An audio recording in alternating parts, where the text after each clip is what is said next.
Hey, good morning. It's Monday. Time to get the week started. Hope you all had a great weekend. Oh my gosh, I'm just excited for this week. I've got so much on my schedule. Number one is taxes. I got to get taxes done this week. I got to get my mom's taxes done. Got to get my in-laws' taxes done. I'll probably not finish mine, but I will. I pretty much am almost done. I just need to finalize my numbers, and then another whole time I'll actually take the time to sit down and start inputting it into the tax system that I use. I do my own taxes. I don't hire a CPA or send them out or anything like that. So I don't know. It's that time of year, but I don't know why. Am I excited for taxes? I think I'm more excited to get some stuff done on my to-do list and check it off. Plus this week, we've got just amazing weather outdoors. It is absolutely beautiful. Good morning, Michael. Well, I say beautiful, right? I think it's like 30 something out. That's right now. It's beautiful for us. I don't know why. Why do I always do a weather report, huh? Oh, it's raining, but it's 35. So, but look at the rest of the week. Yesterday it was 60 something out. Oh my gosh, it was so nice. I left my front door open. I have like a glass door, but I let it open so the sun would come in. And then I left the sliding door in the back open for the cat to go in and out, so I didn't have to get up to let him in or out. That was so nice. I cannot wait for that to come back. But look at all in the 30s and 40s, except for that one on Sunday, 27. But guess what that means? Does anybody know why I get excited when it gets above freezing? Good. So I already said good morning to Michael. How are you doing? I know George has been beautiful weather. I saw Susan Redmond posted on Facebook a picture of her dad just had, I don't know if it was his birthday or something. I know he just had a procedure done, but she said it was beautiful out. And good morning, John Jones. Glad you could make it this morning, John. Good morning, Laura. Good morning, Robin and Lisa. Wow, it really makes a difference when I actually schedule a broadcast, doesn't it? You guys pop in within the first couple minutes. Normally, it takes forever for me to get people in here. Lisa, you're right. Maple syrup. Yay. Yay, Lisa. So could you see it right here? Maybe not. But so I went and grabbed a bottle of maple syrup. And I know last year I was showing you guys because we really started our production up last year. And this year we've made some changes. But I kept saying I'm gonna sell it. I'm gonna sell it. Yeah, I never did. I never got around to it. We've just been giving it to our friends and family and stuff. And I said to my husband, yeah, we really need to start selling our maple syrup because we need to recoup what it's costing us to have this hobby. We're looking at just breaking even for our hobby. But so I wanted to tell you guys right off the bat, if you are in the market for buying some pure maple syrup, right? Not artificial. It's not corn syrup. It's not flavored with maple syrup. Do you know that there's a company in Vermont called, oh my gosh, what is it called? They supply the maple syrup to Cracker Barrel. If you read the label on Cracker Barrel syrup, it's not even pure maple syrup, even though it says Vermont maple syrup or something like that. It's not real. It's like half is maple and the other half is corn syrup or something like that.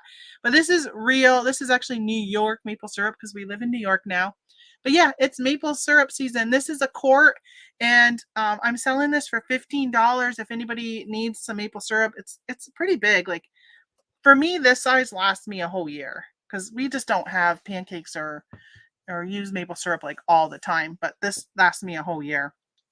So yeah, so we've got that. I wanted to let you guys know. I'm gonna actually take pictures of that and get it on Etsy today.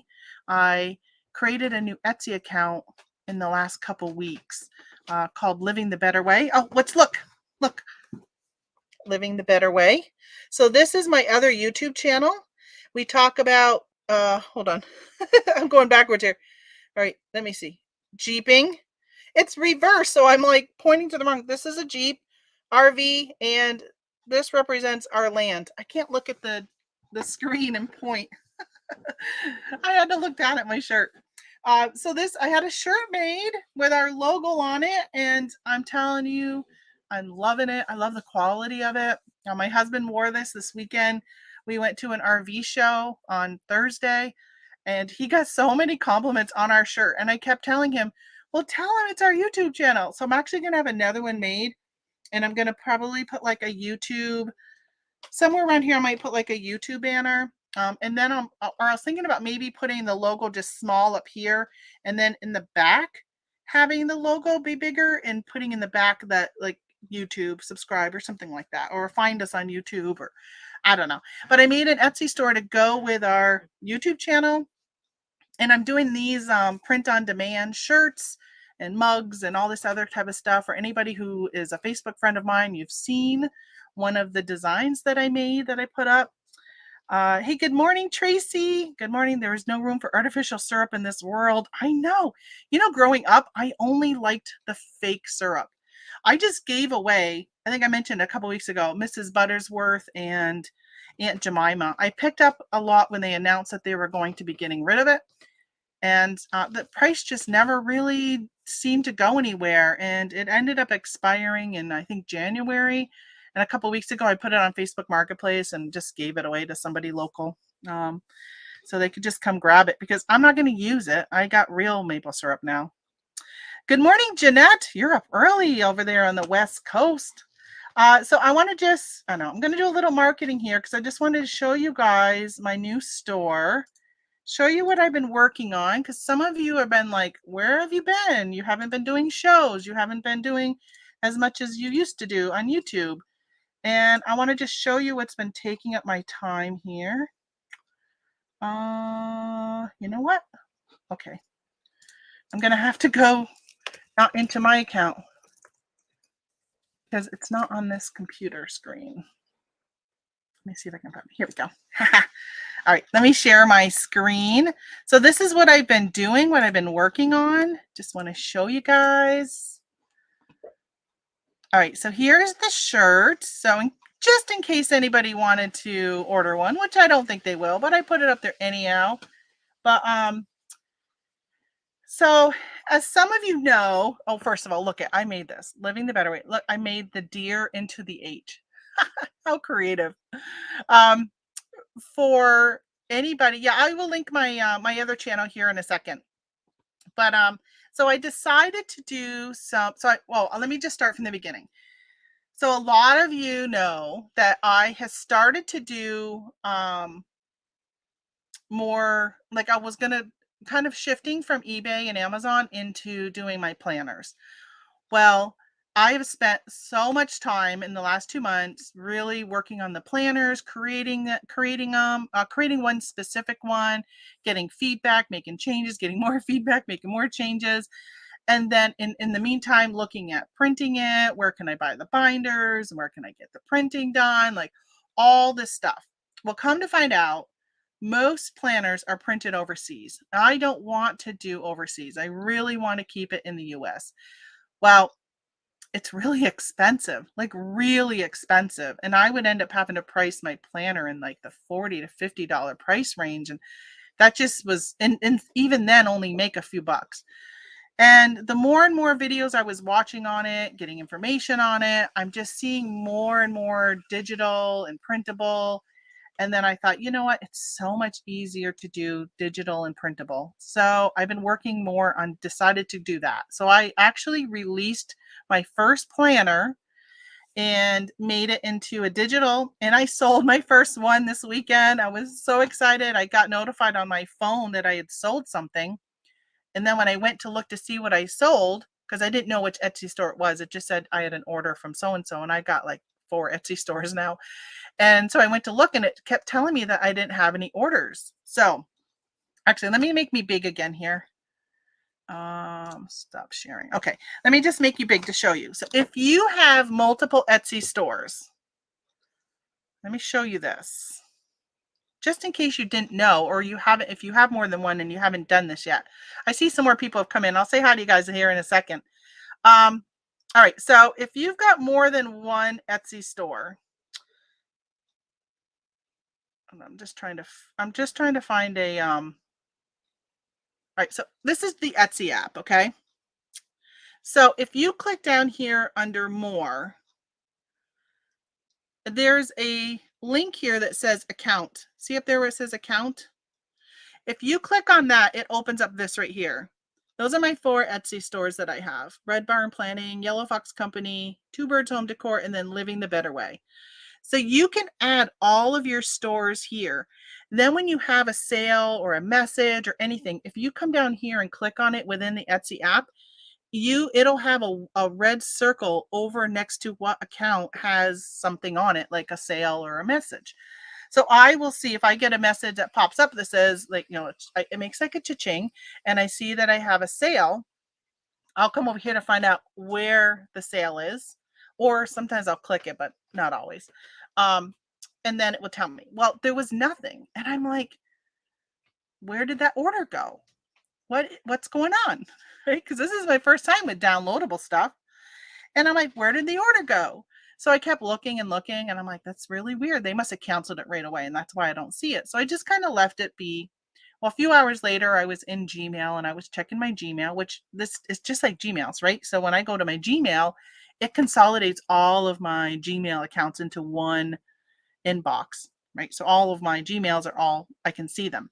Well, I saw it said I had an order. I'm like, oh, there's that order. What was it for? So I clicked on it, and it was my planner. Because it was a digital download, it didn't show as something I needed to ship. So it kind of came in and went out like right away. Pretty cool.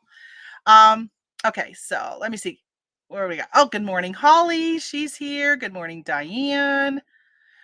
We were poor as dirt growing up, only had artificial syrup until I knew better as an adult. Yeah, we had both, but I still preferred the artificial. It's really weird. Sometimes the regular syrup was just too sweet for me. Thank you, Michael, for linking my channel. I'm assuming that was my channel. Good morning. Oh, hello, Michelle. How are you?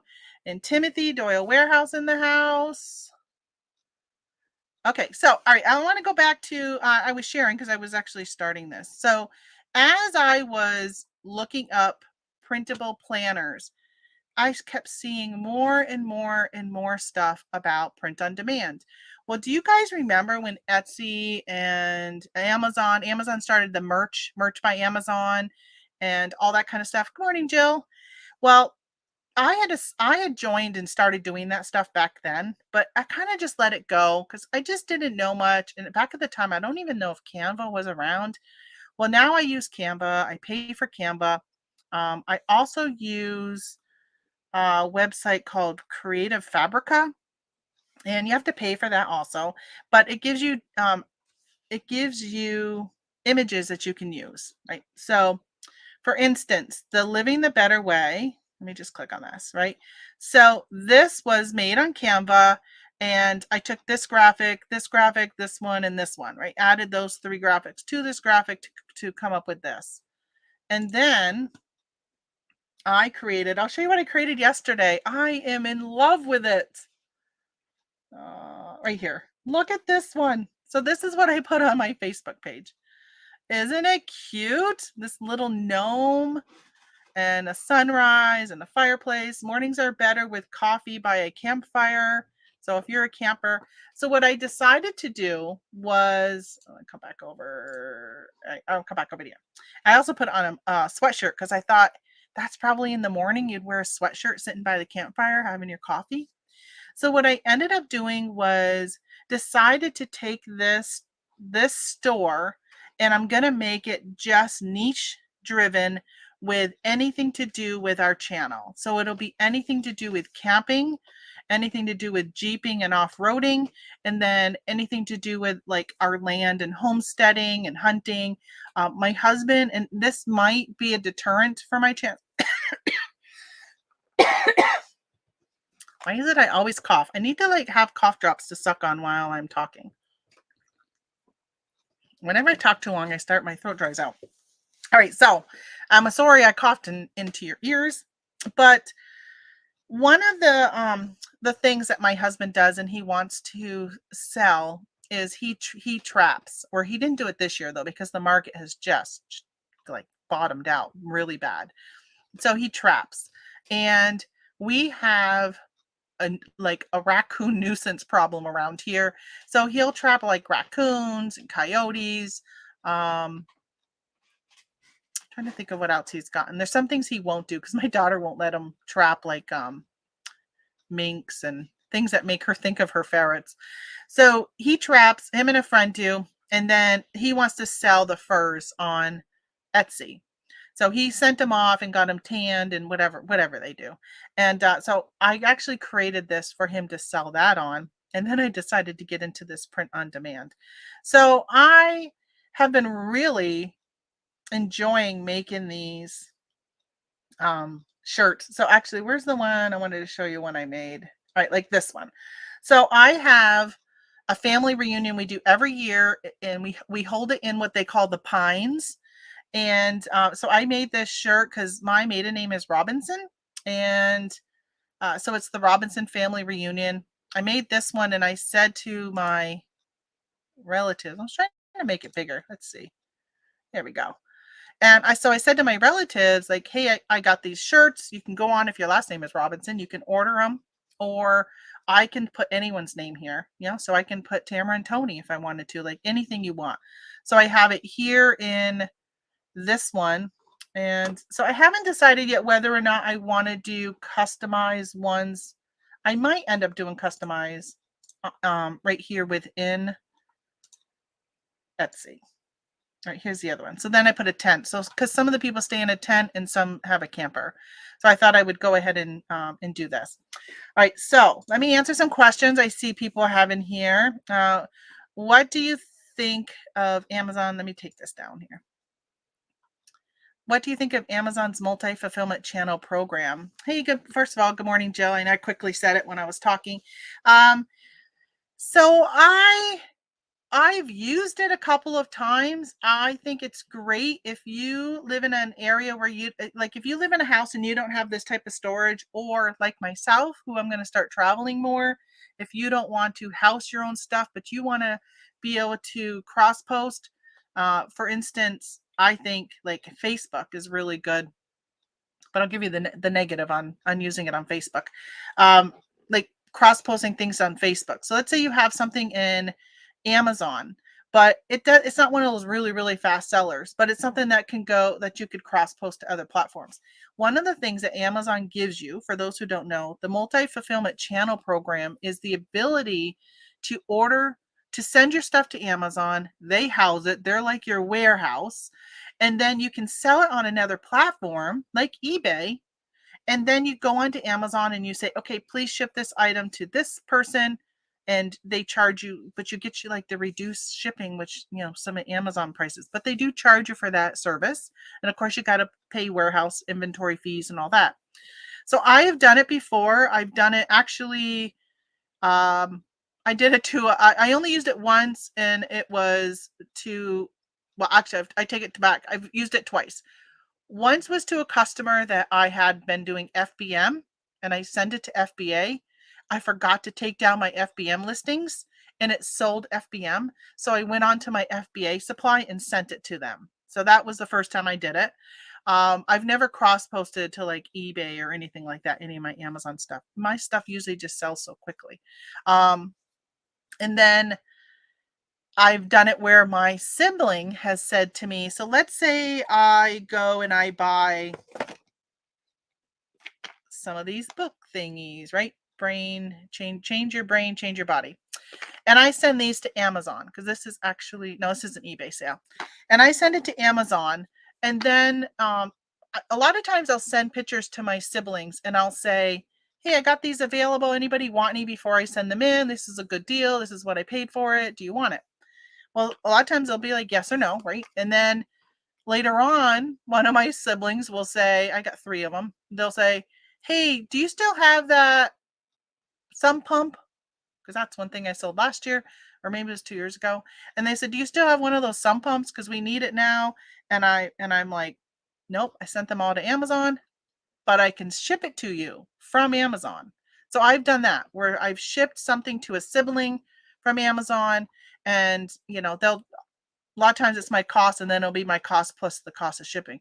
A lot of times it's cheaper than if I was to ship it, because all of my siblings live in another state. So it's easier for me to just have Amazon ship it. In reality, a lot of times it's cheaper. So that's what I've done. I will say, with the Amazon fulfillment multi-channel, a lot of times on the eBay boards, people will complain they've gotten something from Amazon, and there are people who will quickly say, well, it's not always drop shipping. Sometimes it's their items that Amazon is hanging on to them.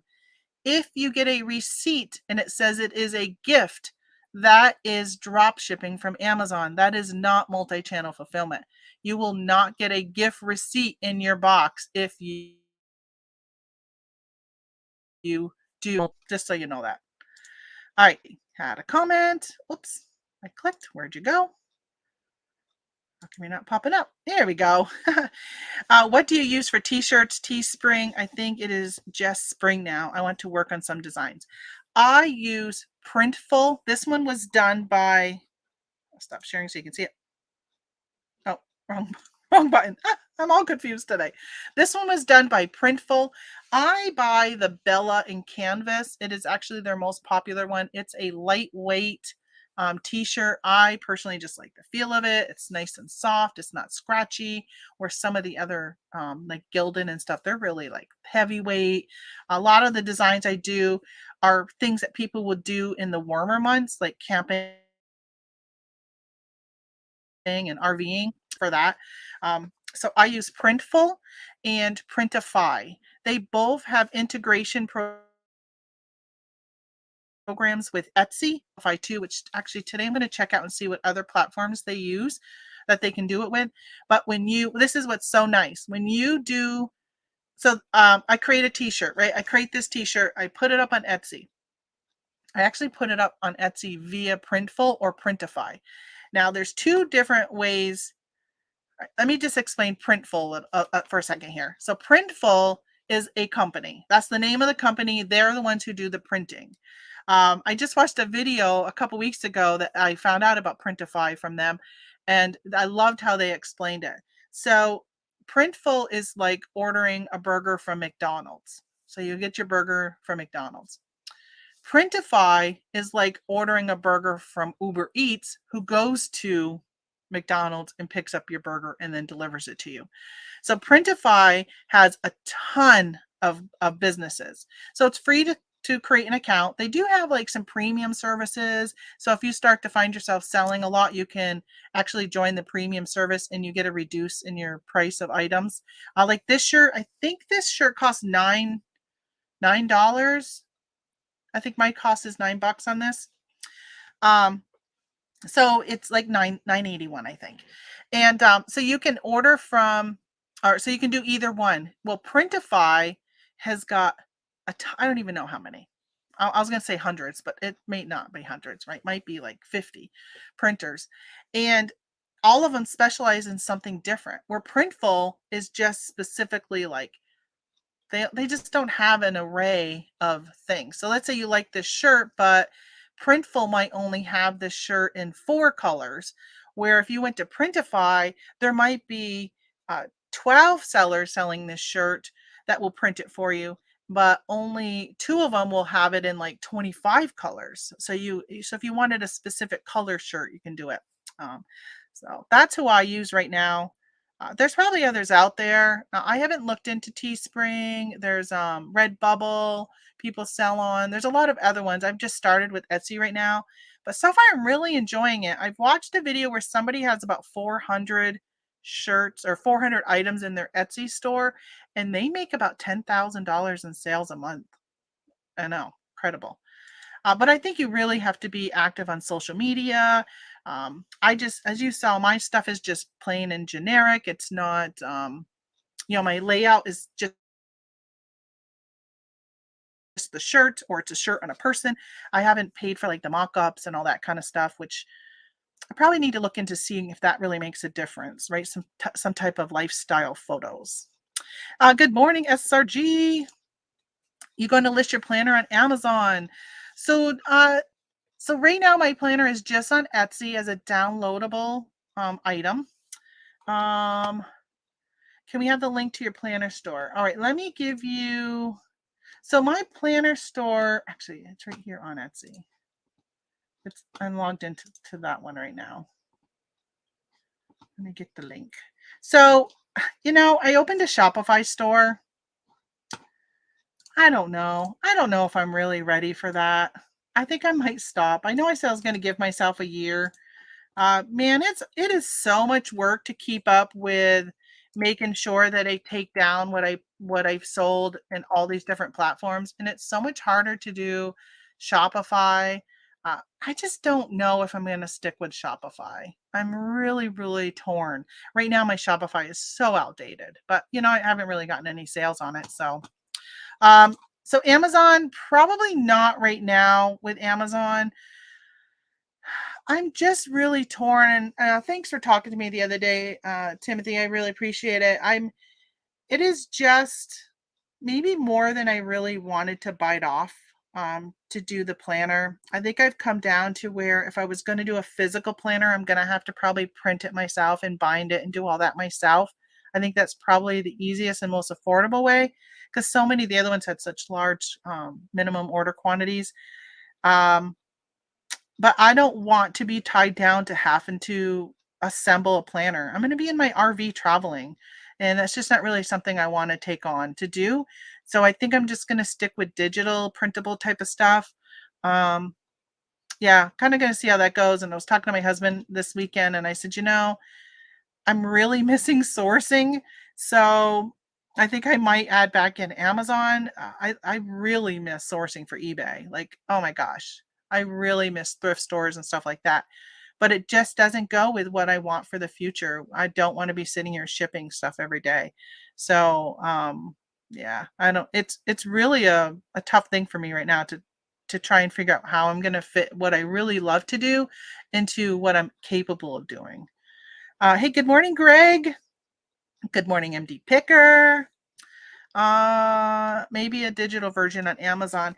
Yeah, I don't know. I have to find out how that works with Amazon in digital stuff. Is it just, I know you can do like the KDB publishing through like for Kindle, but I gotta look up that stuff a little bit more on how that works.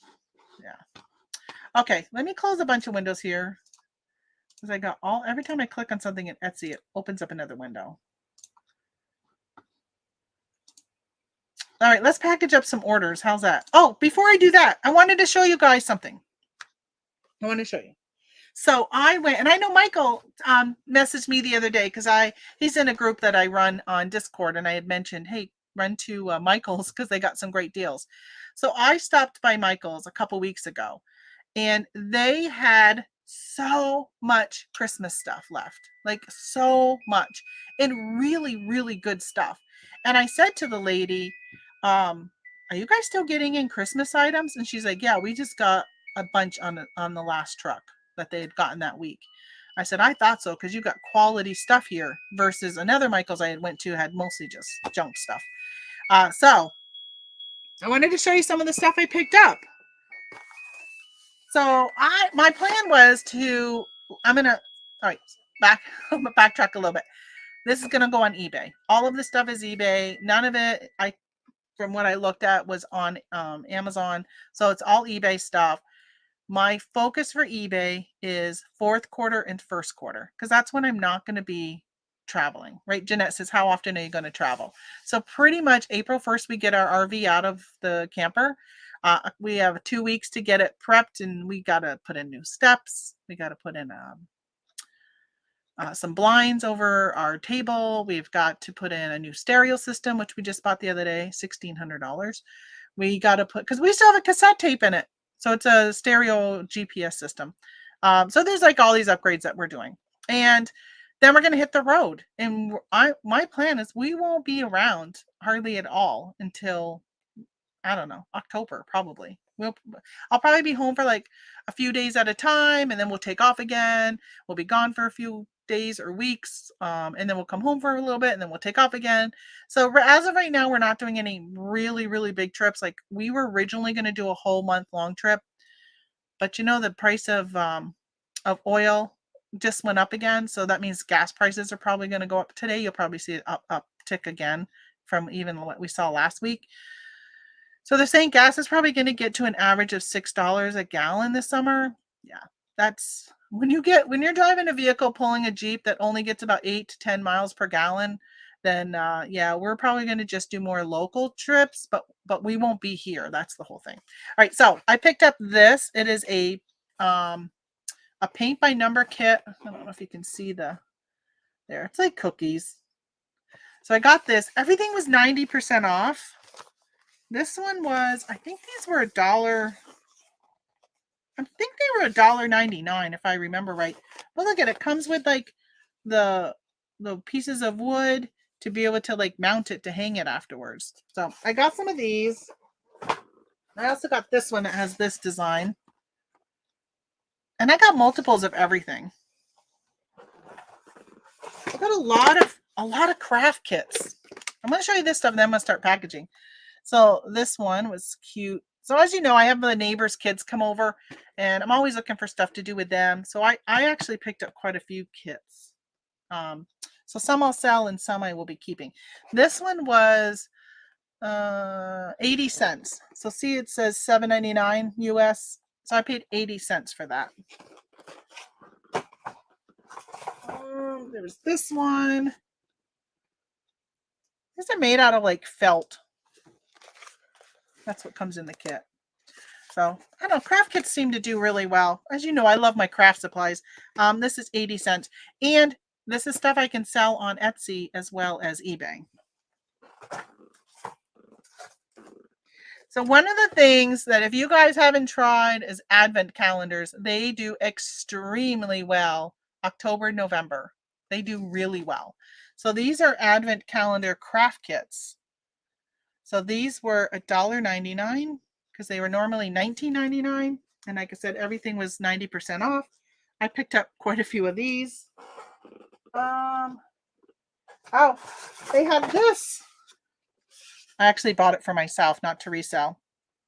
Because these are so expensive to make and so time consuming because I've been making some of these for myself to put on my front door instead of a wreath. This was $2.50. How awesome is $2.50? I also got, oh, hold on, let me just grab something.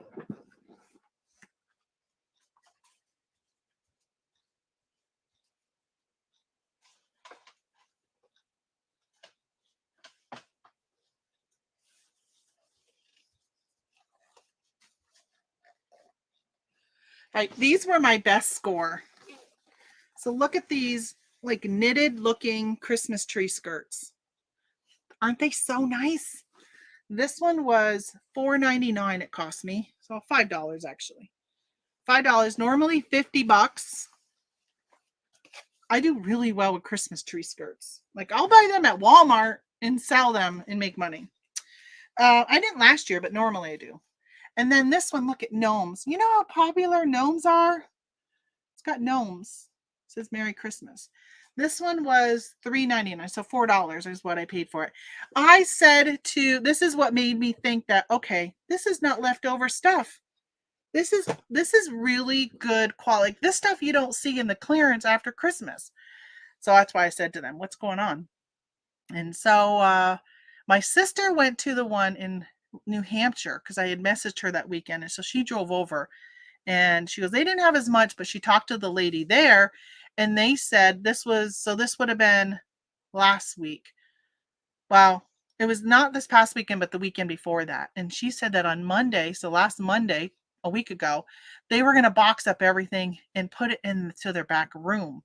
While my mom sends me a message and says that she's seeing all over YouTube, because she follows so many crafters on YouTube, that one of the things that what Michael's does, if you're not aware of it, is at the end of a season, like now, so it's Christmas items, right? They have it on clearance. What hasn't sold, they finally say, okay, we got to make room. They box everything up and they put them in like sometimes really, really big boxes, sometimes little boxes. It's just crazy. And everything is $5. The whole box is $5. You don't know what you're getting. They're taped up. So you go there and you buy like a medium-sized Lowe's shipping box or moving box, whatever they call them at Lowe's. You'll buy one of those full of stuff, which I've done before and I've gotten some really good stuff. They're so hard to find. I was watching a YouTube lady who went and bought like 18 of them, 18 boxes, and her boxes were huge, huge boxes.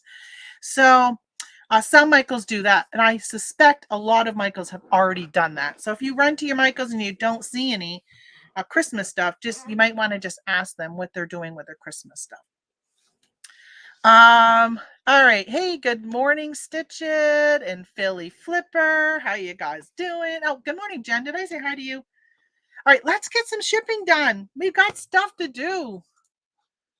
Can you believe I've talked 35 minutes and I haven't even shipped one item yet? All right, so Amazon, I've got some planner stickers, Happy Planner, which get to, so I went into Michael's originally because Happy Planner stuff was supposed to be on clearance.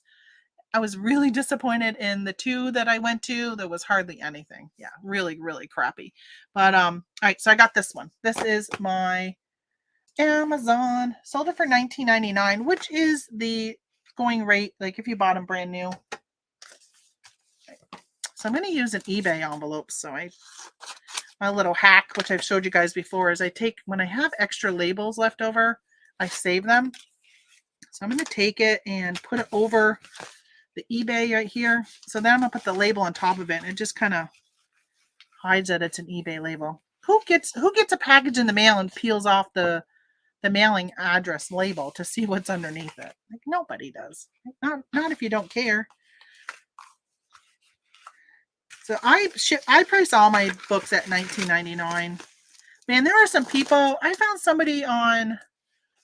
Was she on YouTube? No, maybe she was on Etsy.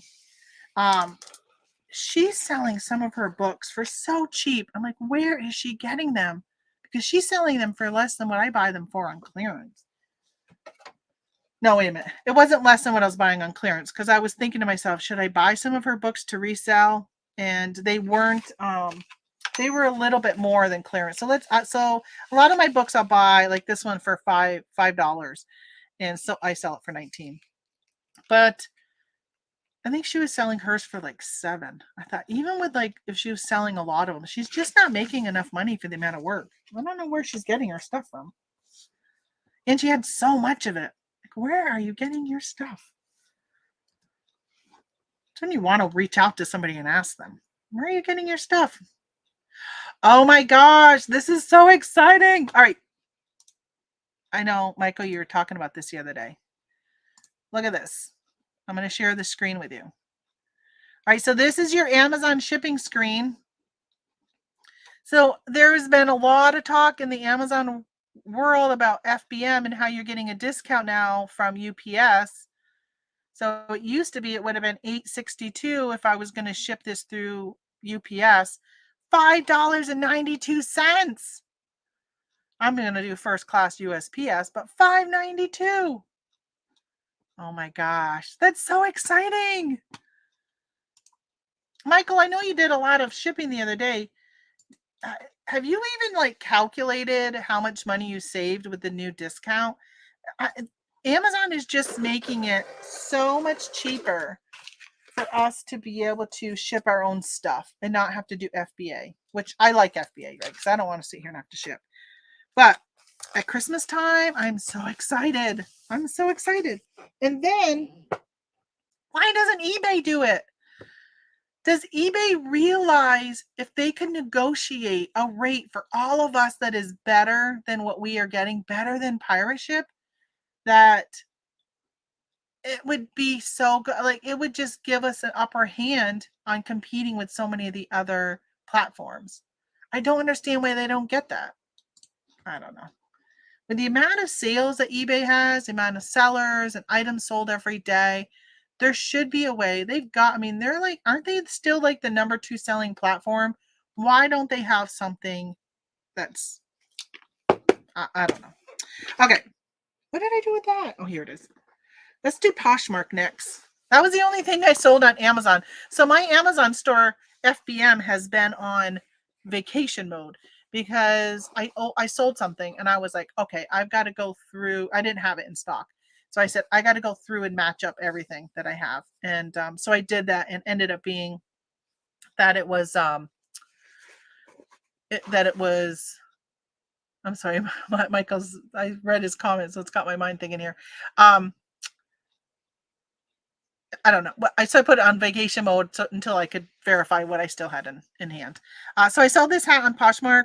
It is like new with tags, even though it's probably not really new.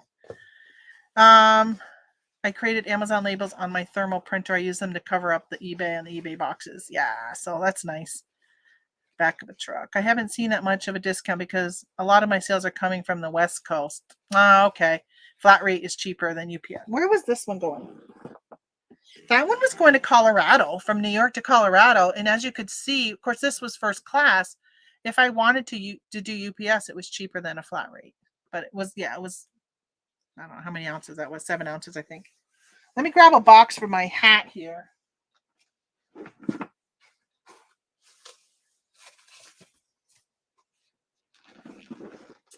And of course, with Amazon, I'm going to do I should use that. No, I'm going to hang on to that. So I have some regional A boxes. Do you know this quart of syrup? For those that are late, I'm selling syrup if anybody wants any. It's $15 plus shipping for a quart of syrup that we make here on our property. So, what was I going to say? Oh, yeah. So it weighs over 3 pounds, that 1 quart of syrup. And my sister had told me one time, because she's got a big maple syrup business, and she had told me one time that you can get, you can put those into a regional A box and it ships the cheapest. So I don't use the regional A because I just don't ever have a reason to. I'm glad to know that now I have a reason to use regional A. So the most it would cost for shipping is $13. But if you're close to New York, it would be less than that.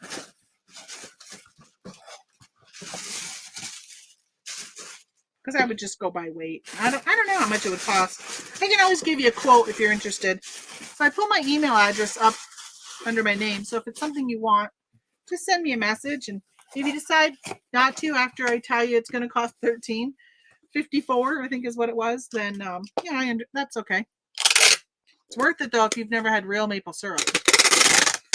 And you're supporting a small company, a small producer. It's definitely cheaper. $15 is the cheapest you'll find for real maple syrup. I was looking at my sister's shop. She sells it for I closed it. She sells it for a lot more. I'll just put it at that. I think it was it was a lot. I don't even want to say how much because I'll probably be wrong. I forgot to open up Gmail to get my label. Why am I weighing it? You don't have to weigh Poshmark.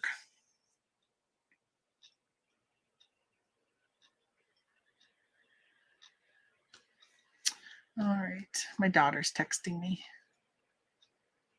She's buying a car. Car buying is one of the worst things. Then negotiating. I'd rather negotiate a house than a car. Negotiating is ridiculous. She's got an old Kia Soul.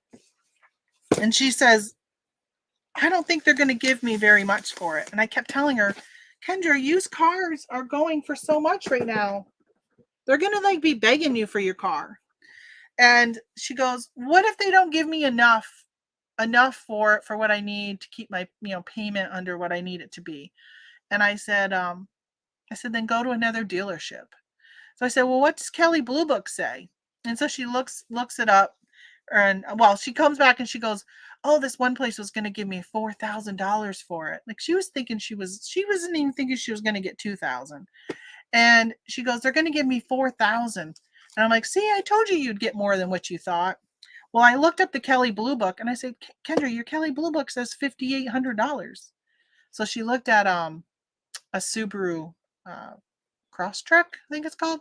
So she looked at Subaru and they were going to give her $5,900. I said, they're going to give you $5,900. You go back to Kia and tell them you want more than $4,000. So she's like, can you guys come over and help negotiate with me when I go into the place? I'm like, yeah, but I like to do all my negotiating before I even walk in the door. Nothing I hate more than sitting there having them run back and forth with the manager. So tell them your time is valuable. You work a full-time job. You don't have time to be sitting all day in a dealership negotiating. All right, so and good morning, Stephanie.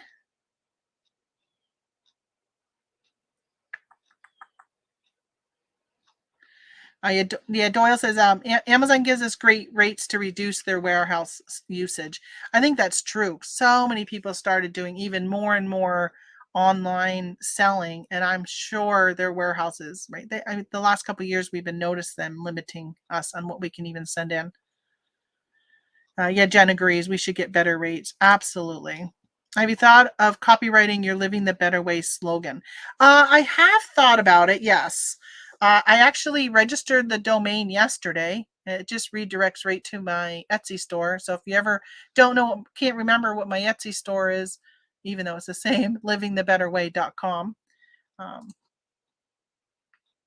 use regional A sometimes. I never use regional A. Stephanie sent me an email. Thank you. Best negotiating tool. Yeah, exactly. Is being able to shop elsewhere. Good morning, Dee. Amen to that. And that's what I keep telling her. So she didn't like when she goes, well, what if they don't give me enough? I said, go elsewhere. She goes, never mind then.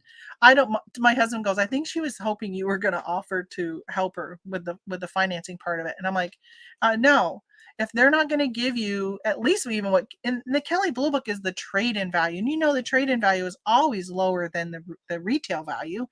And so if they're not even going to give you the trade-in value, yeah, you just go elsewhere.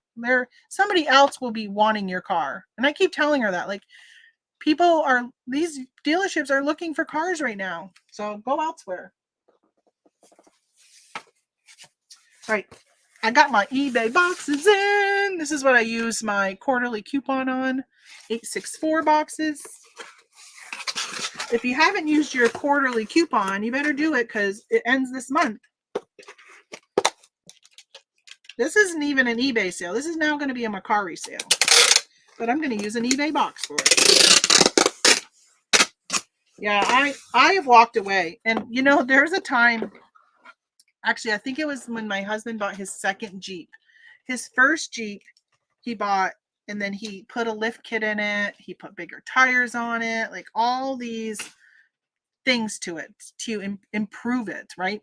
And by the way, it's a bra, a Maidenform bra that I sold for $11 on Mercari. I paid $1 for it at Walmart on clearance. So we went to a dealership, and they were like, so I know Michael owns a Jeep Wrangler, and they were saying that having the lift, having the bigger tires was all a negative. This is what they were saying. It's a negative. So they were actually wanting to give us less for it. And we were just like, okay, see ya, right? We know that's bull. No, that's crap. Because, hello, we live in the Jeep world. We knew that wasn't right. So we left that dealership and drove about 40 minutes to another dealership. And when we got there, the guy was just like, oh my gosh, we're so excited to see your Jeep. We would love to get this Jeep from you and get you into a new one. And they gave us almost twice as much as the other Jeep dealer was willing to give us. Because they were going back and forth. Oh, my manager says he's got to find a third party to buy it from us. And it's really hard. Nobody wants Jeeps like this. I'm like, what are you talking about? Most Jeep owners do this to their Jeep. It saves somebody to be able to go and buy a Jeep that already has all this done to it, saves them a lot of money. So yeah, we got such a good deal from the second dealership that we were so happy. And this was a while. This was probably like 20 years ago. This was a while ago. All right, this weighs 8 ounces. Oh, did I print label? Okay, so this was on Mercari, and I have a Mercari label for it. How much? Oh, I wish that Mercari get with the day and the time and create it so I can use my label printer easily. I gotta sit here. All right, so I do it, but you got to open it in PDF. You got to make a snapshot, highlight the label, and then hit print, and it prints it on a label. But otherwise, it's going to come out on an 8.5 by 11 piece of paper. So, all right, off to Kansas.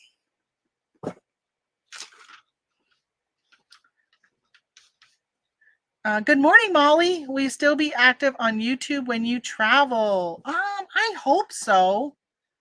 I don't know. I'm not sure. I'm really up in the air with this channel. I might do more pre-recorded, which, oh my gosh. So I did a travel time chit chat yesterday, and I got to finish it because my daughter called in the middle of it. So I got to put something at the end of it. I just released some travel time chit chats this weekend. They're from like January and February. Like they were older videos that I've been hanging on, not really hanging on to on purpose. I just haven't gotten around to putting stuff. I'm really torn with how to spend my time. I got so much things I'm juggling, and it's really tough. I was telling my husband that yesterday because he wanted me to, what was it? He wanted me to do something, and I said, man, Tony, if you helped me in reselling, oh, because we were talking about Amazon, and I said, I really want to go back to maybe adding in some Amazon, but if I do, you got to give something up. When you add something else, there's only 24 hours in a day. You cannot expand the 24 hours. So I value my 6 to 7 hours of sleep. So that is non-negotiable. And so then it's fitting everything else in within that time frame. And I still want to have time for myself, time for him, time for my family. Like, so finding time to do everything is really tough. And he goes, why don't you do he wants me to source while I'm traveling. So we're planning a trip to New Hampshire in June, beginning of June. And he goes, why don't we go early? Because we're going to hit up some trails in the White Mountains with his Jeep. And he goes, why don't we go early and do some sourcing? And my sister's actually going to go with him on the trails. Excuse me. And so I'm going to be at the campground while they're hitting the trails. Because we only have two-seater. We took the back seat out because we got a shelf, and I don't know. We got all this other stuff in the back of the Jeep now, air compressor and all that. So there's only room for him and a passenger. So I said, well, my sister really has been wanting to go on the trails with you. Why don't you have her go and I'll hang out? He goes, well, why don't we source, and then you can be prepping that while in the campground while they're hitting the trails. So I'm like, yeah, that sounds really good, but if I get back into Amazon, that means I got to give up something. And I'm like, if you helped me in this business venture, it would be so much easier. So how many of you in the chat have somebody who helps you in your business, or is it just you? Like for me, it is just me. The only help I get from him is he brings stuff to the post office for me, which I love that. Like, I don't want to like make that sound like it's like he's not helping me much, but like I love that he brings stuff to the post office, UPS or whatever for me. But man, if he was helping me a little more in the business, I could do so much more. When I'm watching like Ginger Marvin, even Shed Flips, like when I watch all Lonnie and Candace and stuff, when I see them doing stuff and the amount of work they're able to do now that they have somebody else helping them, or like Candace joining Lonnie, I would love something like that. I would love it. But I know that's just not, he just doesn't get excited about that. I know that's not him. But I just wish that I had, I don't know. I will say we went to the RV show last week. On Wednesday, we drove down. The RV show was, we went on Thursday. It was all weekend, but we went Thursday opening day. We were there just for Thursday. We got done at like noon, and we ended up going to a casino. I didn't really trick him, but I went to Bass Pro Shops, and then I'm like, hey, there's a casino 12 miles from here. So I said, you're going with me, because he didn't want to go. And I'm like, you're going, because I'm not going to go all the way back to the hotel, drop you off, and then drive 35 miles back to the casino. So I brought him, and he actually ended up having a good time. But if he just did more, it would really help. But when we got back to the hotel room, so I did some sourcing on the way down, and I said to him, well, he made a comment. So he sees like these stickers on things, right? And he's like, hey, because when we first got there Wednesday, we were there at like 2 or 3 in the afternoon. And I said, I just don't want to sit around the hotel room. So I actually went to a different casino, and in that he didn't want to go, but he goes, hey, leave me with your Scotty peeler, because I keep one in my car all the time. He goes, leave me with your Scotty peeler and I'll peel off your labels. Well, I had to tell him he can't, because I need, so when I'm listing stuff on eBay, this is what I do. My daughter keeps texting. I'm gonna have to tell her, I'm gonna get back to you later. I am on YouTube. All right, so this is what I do. So when I'm taking pictures, I'll take a picture. So this shows that I got 4 items. And then when I'm listing, I zoom in, unless it's like, right. So this one shows 2. I'll zoom in and it will show me the price. So I'll zoom in and it'll say, oh, you paid $1.49 for this. So then the next pictures are the item that I'm going to be listing. Right. So these are my listing pictures. I know it's not a white background. So I take a picture of this so I know how much I paid for something. That's how I put it into my custom SKU. So when I do my cost of goods, right, because that's how I do my accounting. I know other people do it other ways, but that's how I do mine. So I do it like that. And so I need to take a picture. So the only thing he could take pictures of is stuff that I was replenishing, which I had some stuff I was replenishing, but he doesn't know what I'm replenishing. So I said, I would love for you to do it, but unfortunately, it would require you to take pictures of stuff. And he didn't want to do that. So he got to just relax and watch TV. While I went off to a casino called Yellow Brick Road Casino. I wanted to take a picture and put it on my Instagram account, but I ended up not doing it. And it was so windy. And when the wind blows, this blows up. And look, I've got like a wicked receding hairline. My husband's calling me. He can hear that I'm on YouTube right now. Hold on. You know I'm on YouTube, right? Okay. Okay, let me know if you need me to bring you. Okay, let me know if you need me to bring you. Bye. He hurt his back. He goes, I got to call the chiropractor. So obviously he can't move. Sorry about that. I thought maybe he was going to quick call saying, are you ready for me to bring your stuff? That's usually what he does. So I lost my train of thought because I answered his call. Yellow Brick Road Casino. So I went there. Literally, I walked in. Okay. It's all show and tell today, huh? Let me see if I can find the picture. Well, it'd probably be quicker if I just went to my chat with my husband. So I literally walk in, sit down at a machine. I think I was about 3 spins in. I got into a bonus. I don't know if you can see way up there, but I won $320. And I'm like, what the heck is going on? Like, what is going on? I won down here. See down here, it says minor. I don't know if you can see that blue circle right there. But I'm like, I just won $320. And I was in free spin. So I actually ended up winning a little bit more than that. Yeah, I'm like, this, it's been really crazy. Now, I did spend it all. I didn't bring any of that home. All right, so I'm on eBay now. And I sold this Change Your Brain, Change Your Body. These are like little flashcard things. I have them on Amazon too. I scanned them and they were doing well on Amazon. I ended up not sending them into Amazon. Why was that? Between 10 and noon must be what time he can go. Let me see what they're doing on Amazon. I bought a bunch of like keto cookbooks. This was in December. So I was getting ready for January hitting, and they haven't sold like I thought they would. This is selling for $14 on Amazon. I sold it for $15.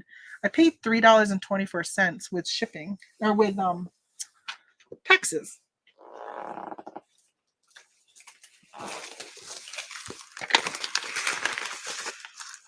So they could have gotten this cheaper on Amazon. And they had to pay shipping with me. I'm not complaining. So I went to the casino.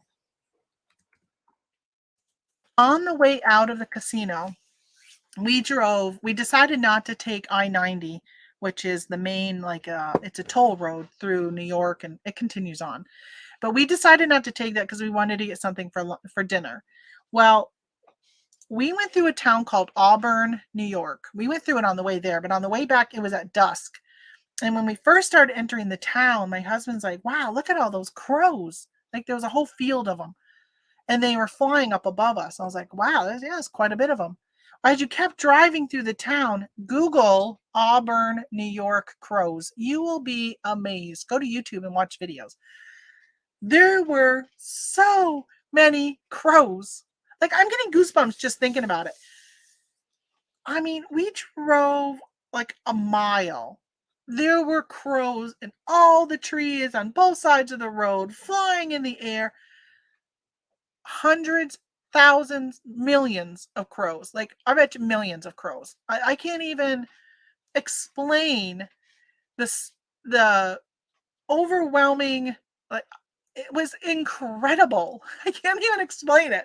There was so many. I kept telling my husband, like, holy crap. Oh my God, there's some more. Look at, there's more. There's more. There's more. There's more. Like there was so many crows. So when we got home or back to the hotel, I said, I got to look up, find out what is going on. Why are there so many crows? There's articles on them from a few years ago that those crows come every fall and spring, and they hang out until like spring. They hang out in a graveyard during the day. Isn't that weird? And then they leave the graveyard at dusk to fly so they can roost in the trees. So many crows. I can't even imagine what the graveyard looks like. If you have a loved one in that graveyard, you cannot go visit them this time of year, because over a mile span, there were so many crows that if they were all just in a graveyard, I can't even imagine. It was incredible. I wish I could have found a way to videotape them. There was so many of them. I mean, like, when I say a lot, like, think in your mind what a lot of birds would be and then multiply that by 1,000. Like it was so many of them. All right. I did ask a question and let me see what people said. So I asked whether or not it was just you selling, doing your business, or if other. So let's see. So Laura says just her. Michael says just her. John, just me. So Michael will take, his wife will take packages to the PO. That's like, yeah, Tony does that. Jill, this is she wishes. D, me and my husband work together. Oh my gosh, I'm so jealous of you, D. Timothy, just me 98% of the time. Jen, my husband does a ton. Jealous. I think your husband needs to like talk to my husband. D, come on, talk to my husband. We love sourcing together and he's a great organizer. Yeah, when we go to garage sales, sometimes he will, not very often though, he will like point out something to me. But yeah, he doesn't know what to look for. He just he just doesn't know. Tracy says, when I get on the road, my son is going to ship for me, but it would be a dream to have a spouse that was a partner. Oh, Tracy, that would be amazing. Hopefully, wouldn't that be nice to find somebody like that? Yeah, absolutely. D says, I do online work, hubby packs. Yeah. My husband works full-time. This Robin. Good morning, Robin. I don't think I said hi to you yet. My husband works full-time, but helps on his days off. It is so nice, but I can still see where there's so much more to be made if we had more time. Isn't that the truth? Hey, good morning. Flip it good. I work full-time and pretty lucky to have a very involved partner in crime. Oh, you were so lucky, Molly. Molly's Mercantile. I don't think your name is Molly, though, is it? I think I've asked you that before. I don't know where my cheat sheet is. Shopping on the law. Shopping on the low. I thought it said law. Hey, good morning. First of all, welcome to the channel. I'm not sure I've seen you around here before. And just me. Yeah, I think it would be so much nice. It would be so helpful to have somebody else help. Oh my gosh. It would be amazing. All right, so let's see. I think it's gonna fit in an 844. If it doesn't, I might have to do an 844. In just a second, I'll show you. Oh, this is eBay. I can use eBay tape for this one.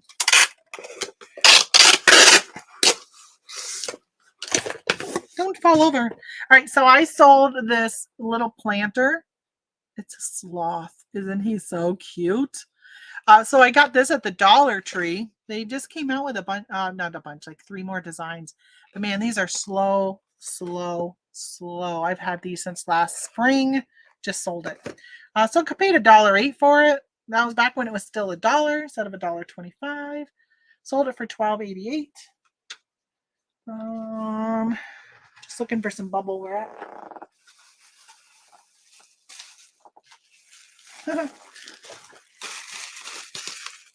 Staples. My in-laws, they must have bought their bubble wrap at Staples. I kept telling them when they were moving that I could order it from Amazon and drop ship it to them because they were moving from Vermont to New York, and I guess they didn't want me to do it for them. So they went and paid retail rates. All right, it fits in the 644 box, which is, hold on, my tape is sticking to my cord here.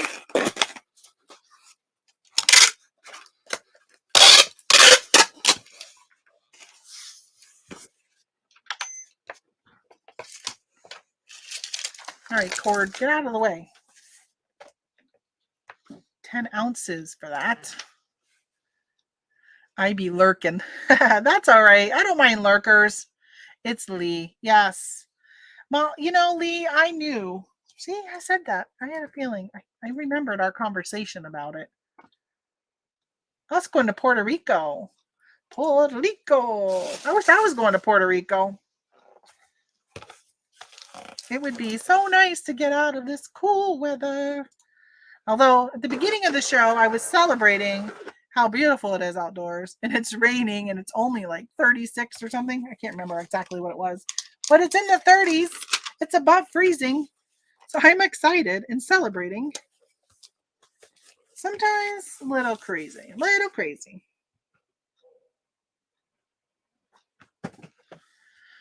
So I also was telling you guys with my maple syrup business that we have graduated from buckets to lines. So my husband put lines up this year, and it goes down into a bucket on the ground instead of having we had last year, we had the metal cans, which I'll tell you, that looks really nice though. It looks nice. That's like traditional, but it's so much work going around and collecting them all. So now he's got the taps. I think he's got maybe like, I don't know if he only has one tree. Yeah, I think he only has mostly one tree per bucket that's on the ground, but he's got multiple taps that can go down into it.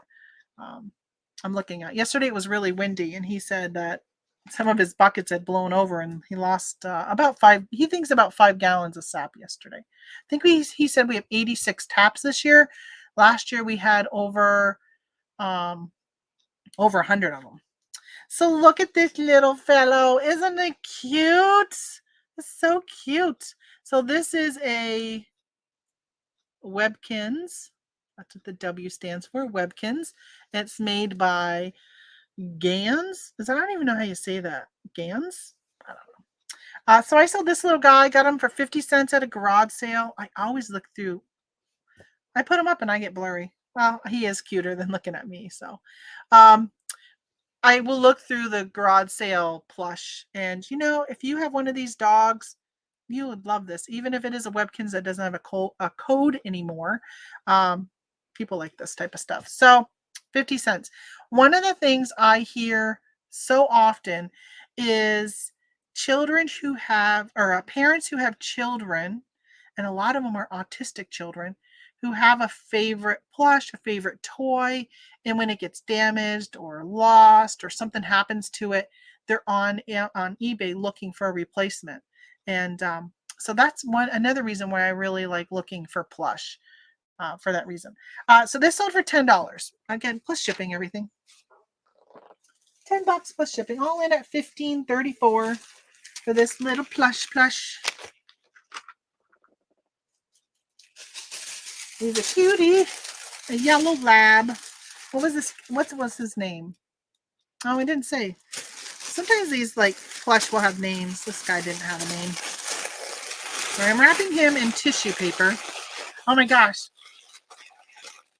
So earlier I was talking about print on demand and t-shirts, and I just joined this group on Facebook, and I was reading, and somebody had posted how they'd gotten a 5-star review on Etsy, but the person had commented about how the item wasn't nicely packaged and wrapped. It was just, I think it was a kid's onesie, and it was just thrown in like a poly bag like this and mailed to them. And they were saying how when they buy stuff on Etsy, they expect it to arrive in a certain way or whatever, like just like Poshmark people. That's why I know sometimes people would be like, why do you wrap everything in tissue paper? Because even if it does nothing for it, it's the presentation, and people like that presentation when they open something. Some people could care less. Like my daughter, she'd be like, what a waste. What a waste of paper. What did I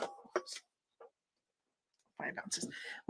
Did a grocery pickup yesterday, and I was talking to her when I was unloading my groceries, and I was showing her how they put my bananas in like a produce bag. And my one onion, I got a red onion, and they put that in a produce bag. Like all these things are like in all these individual produce bags. And she's like, that's so wasteful, all that plastic. She's definitely one who worries and is concerned about that type of stuff. So I can see where maybe it could be a turnoff for some people. I personally like the little extra thing. But she's like, a banana, you don't even eat the peel, so what's it matter if it rubs against something? It's just probably easier for them to keep everything together.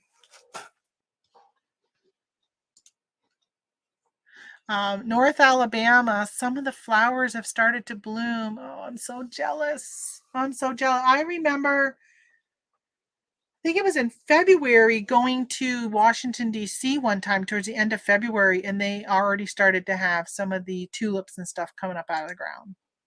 Yeah, we're far from that. We are not even close. Okay, next. I sold cough drops. I picked these up on clearance at Walgreens. I don't remember how much I paid for them, but I mean, it was like cents, like 5 cents or 10 cents a bag. They were really cheap. And they have good. They haven't even expired yet.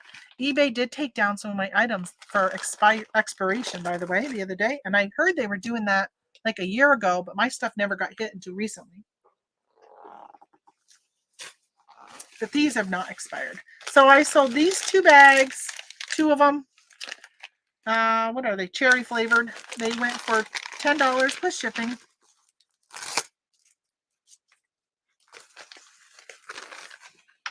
Let's see how much they weigh. They weigh 8 ounces. Let's see where they're going. My daughter keeps texting me. Hold on, let me just text her and tell her I'm on YouTube.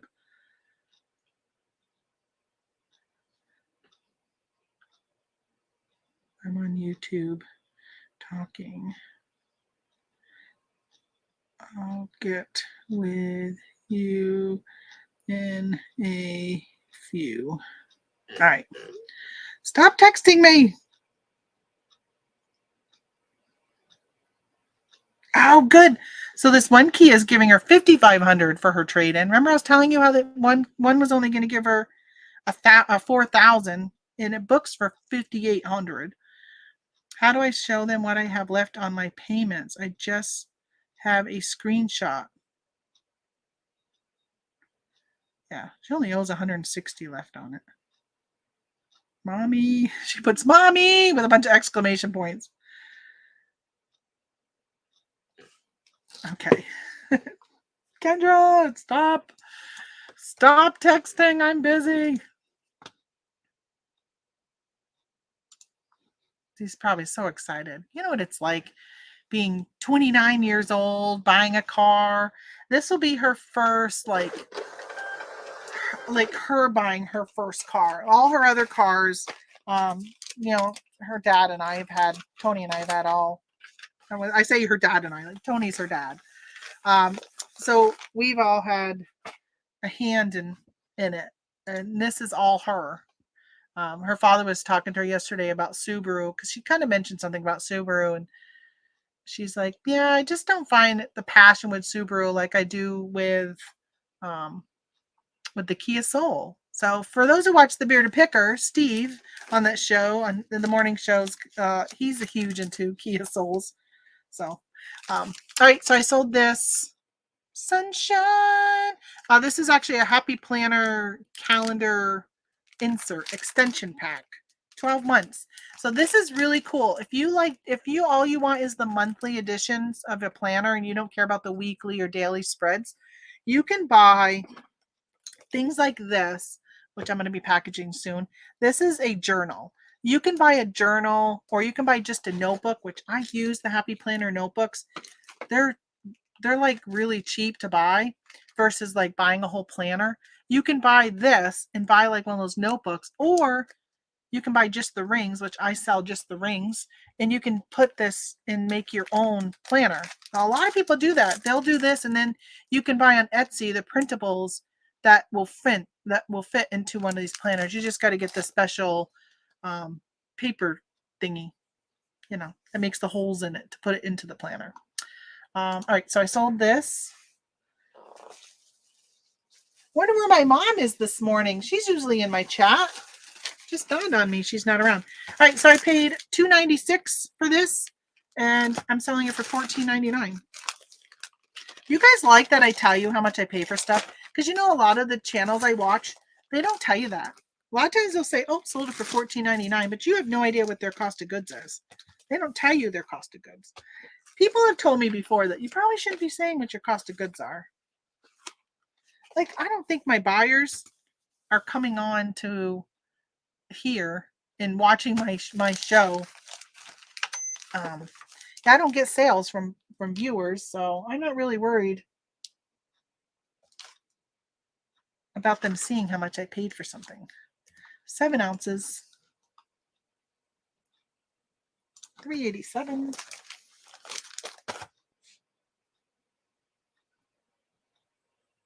It's that noise I keep hearing.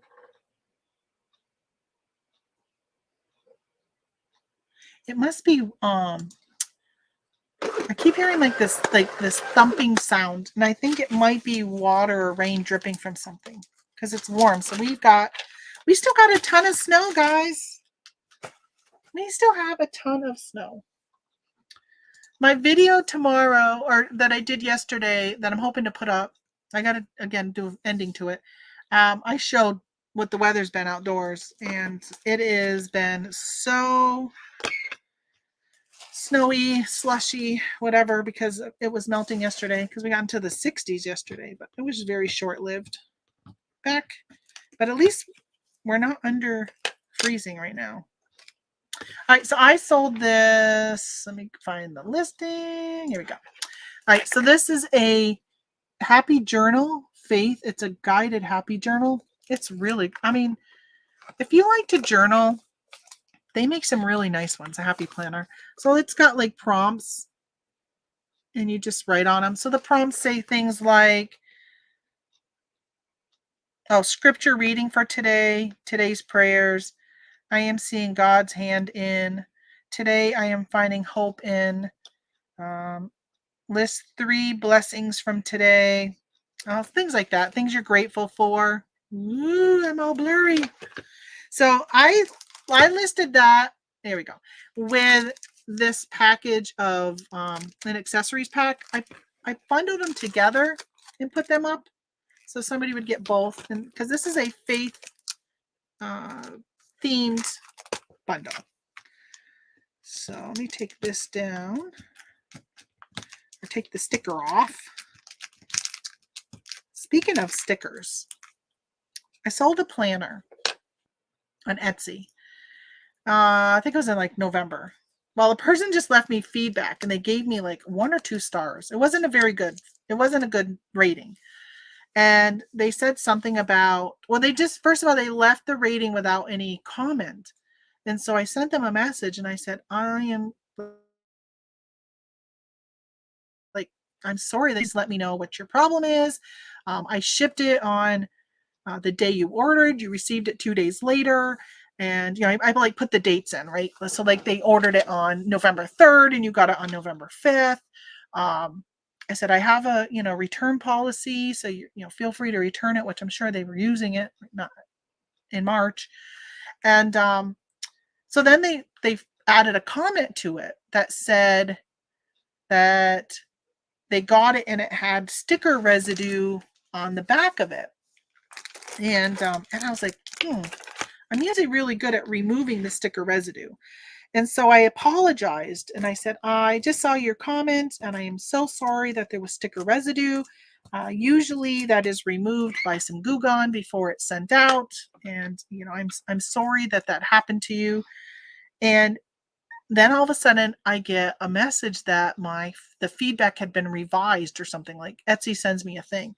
And the person changed it to a 5 stars and said, thank you so much for apologizing for your error and everything else. And I thought, how wonderful was that buyer? Like she went and changed her feedback to 5 stars based upon my apology. Just being honest, like, I'm sorry I missed that, and sent it out with sticker residue in the back. I do remember I had a couple planners, but not that one that she got, that it was so hard to get off the sticker. So hard. There is some planners I won't buy anymore because the I should say products altogether, because I got these little Batman figures one time at Ollie's. I still have some, but I was going to send them to Amazon. Even with warming them up, it is so hard to get off their stickers off of certain types of cardboard. Extremely difficult. All right. So D says, I need to improve my Etsy packaging. I'm so far behind in messages. Sorry about that. I just started putting my tissue wrapped clothing into cellophane bags, and it's so impressive looking. Each package gets a personalized thank you card. I love this look. Oh, that's so nice. You know what's really nice, Cynthia? Hey, and good morning, by the way. I think I've shown this bag before to you guys. So back a long time ago, long time ago, I was making cards. And I was doing a lot of card making. I was selling cards under Sock Monkey Greetings was my company name at the time. And I would make these cards, or this was actually these little envelopes. So you could buy, of course, now with the Cricut and all that, they can cut this for you.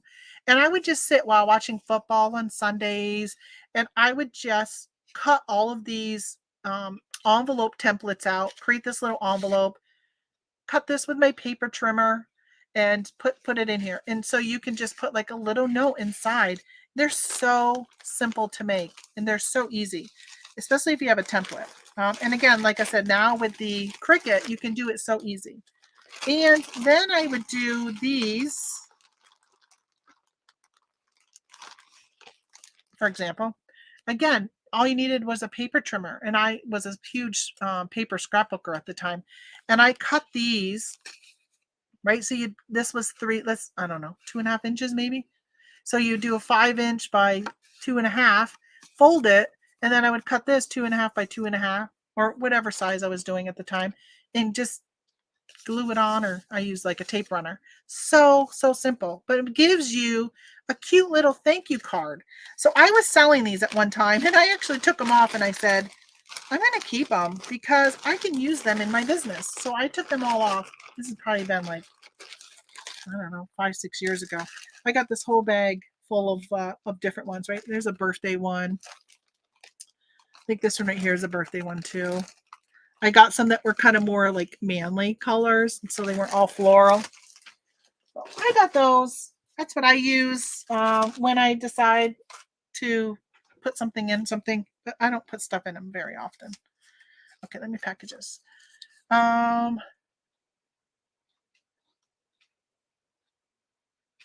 Yes, I do like telling us cost of goods. Thank you, Jeanette. Yes, please tell us how much you pay. I love to hear it. All right, thanks. I love that you share your numbers. I appreciate knowing the cost of goods. There you go. Cynthia too, please share. People buying from you don't mind paying your list price if there's something they want or need. That's how I kind of feel. I have stayed away from, let's highlight this one. I have stayed away from Happy Planners for fear of IP complaints on Amazon. Do you only sell them on other platforms?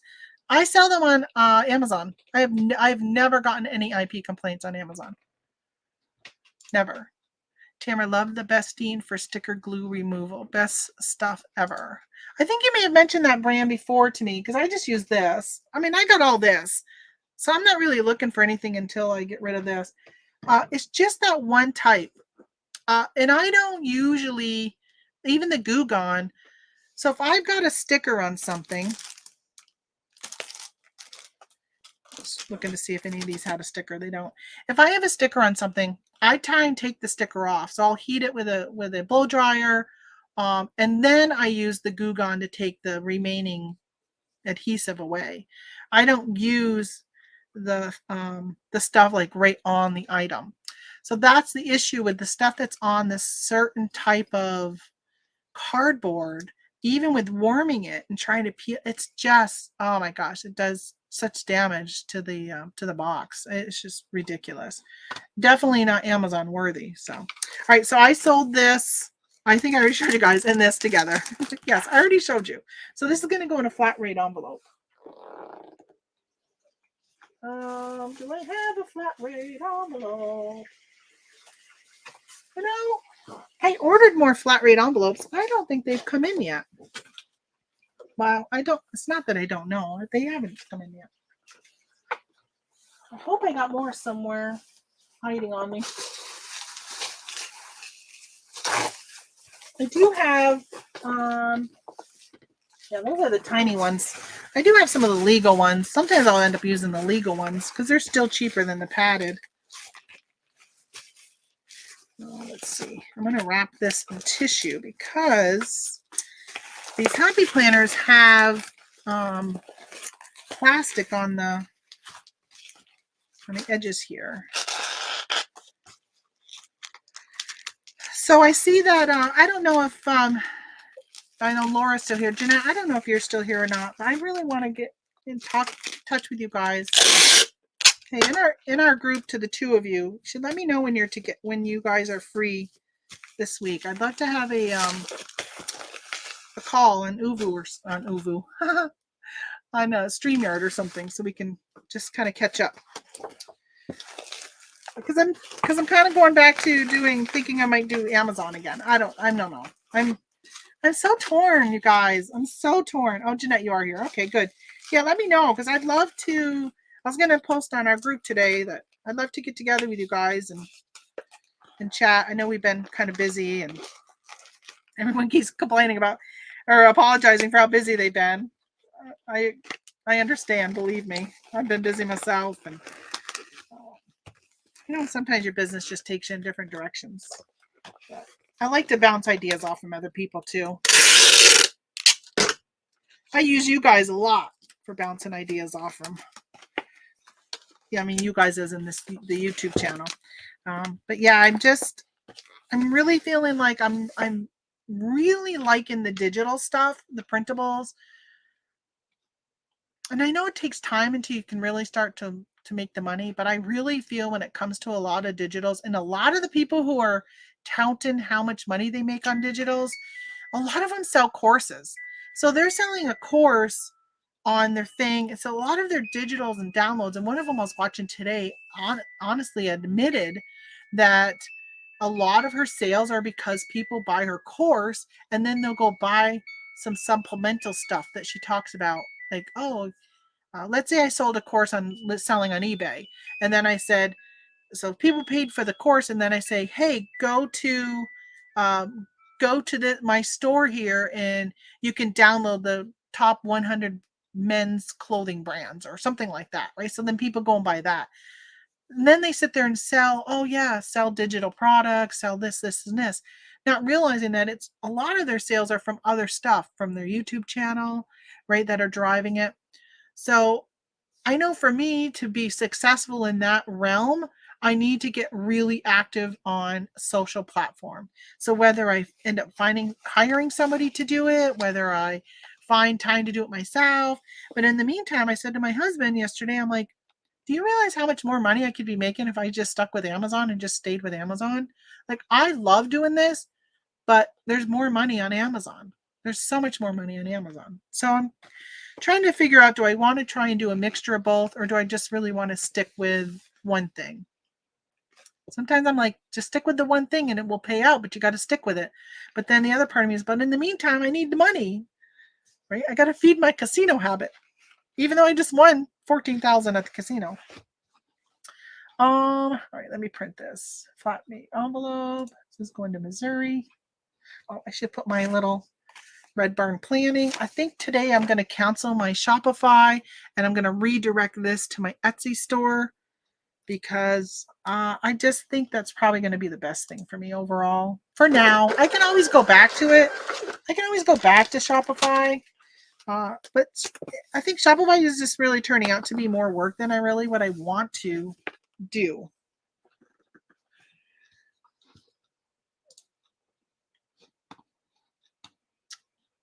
Hey Laura, congratulations! My trademark is official as of today. Oh, that's wonderful.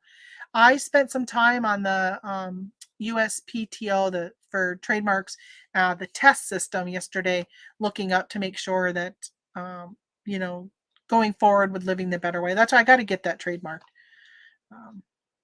Yeah, there's been so much talk. I belong to this watchdogs group. It's a trademark watchdogs group. It's mostly Etsy people. There are people that are getting things taken down on Etsy all the time for IP claims, and they're like, there's no trademark, there's no copyright, there's no not like people are just like, it's ridiculous. People are overstepping. I think there's going to be some lawsuits coming out here soon on some of them. I know there's actively talking about on that group about some. Okay, so this is mostly planner stuff I got left.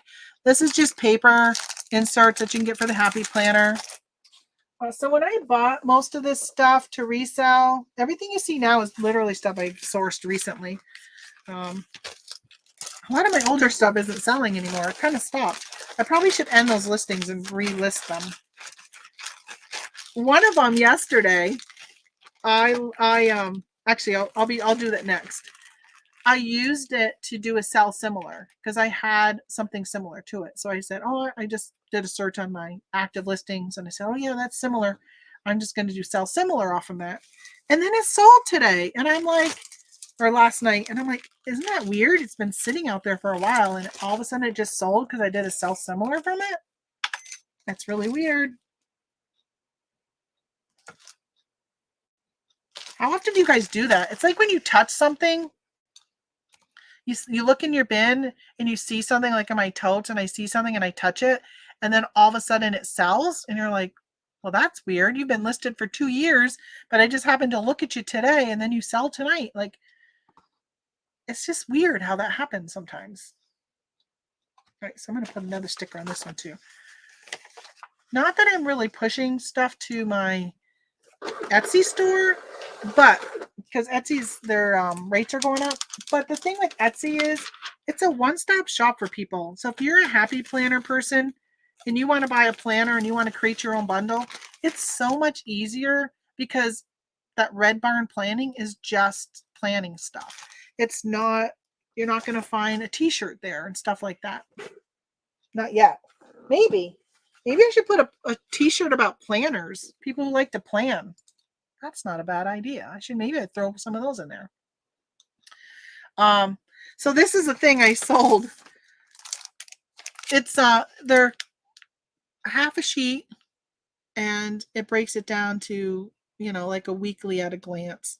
So again, if you want to use something like, these are like the Happy Notes that I was talking about. These are just notebooks called Happy Notes. It's just dotted. Here we go. It's lined paper. I don't know if you can see, but it's dotted. I know, it's just blank paper. So people can take this, right? And those other inserts I showed earlier, you can take them and then add it to the front like a monthly view. Now this is what they call the classic size. This is for the big planner, which are really big. But you can snap them into here if this was classic size and turn this notebook into a planner by having your weekly at a glance. So I use one of these, not this design. I can't remember what my design is. Oh, it's two girls sitting at a table. I think they're planning, the one I have. This is what I use to keep track of all my ideas. There's tabs in here. And in the tabs I have for anything that is like, I was going to do Amazon bundles, which I might still do again once I talk to you girls. Amazon bundles, and then these were planners, and then so forth. So I have all these different tabs, and this is like my idea book that I have upstairs. And what's really nice with these is that you can take, it's almost like a 6 or a 3 ring binder that you can open up and put stuff in.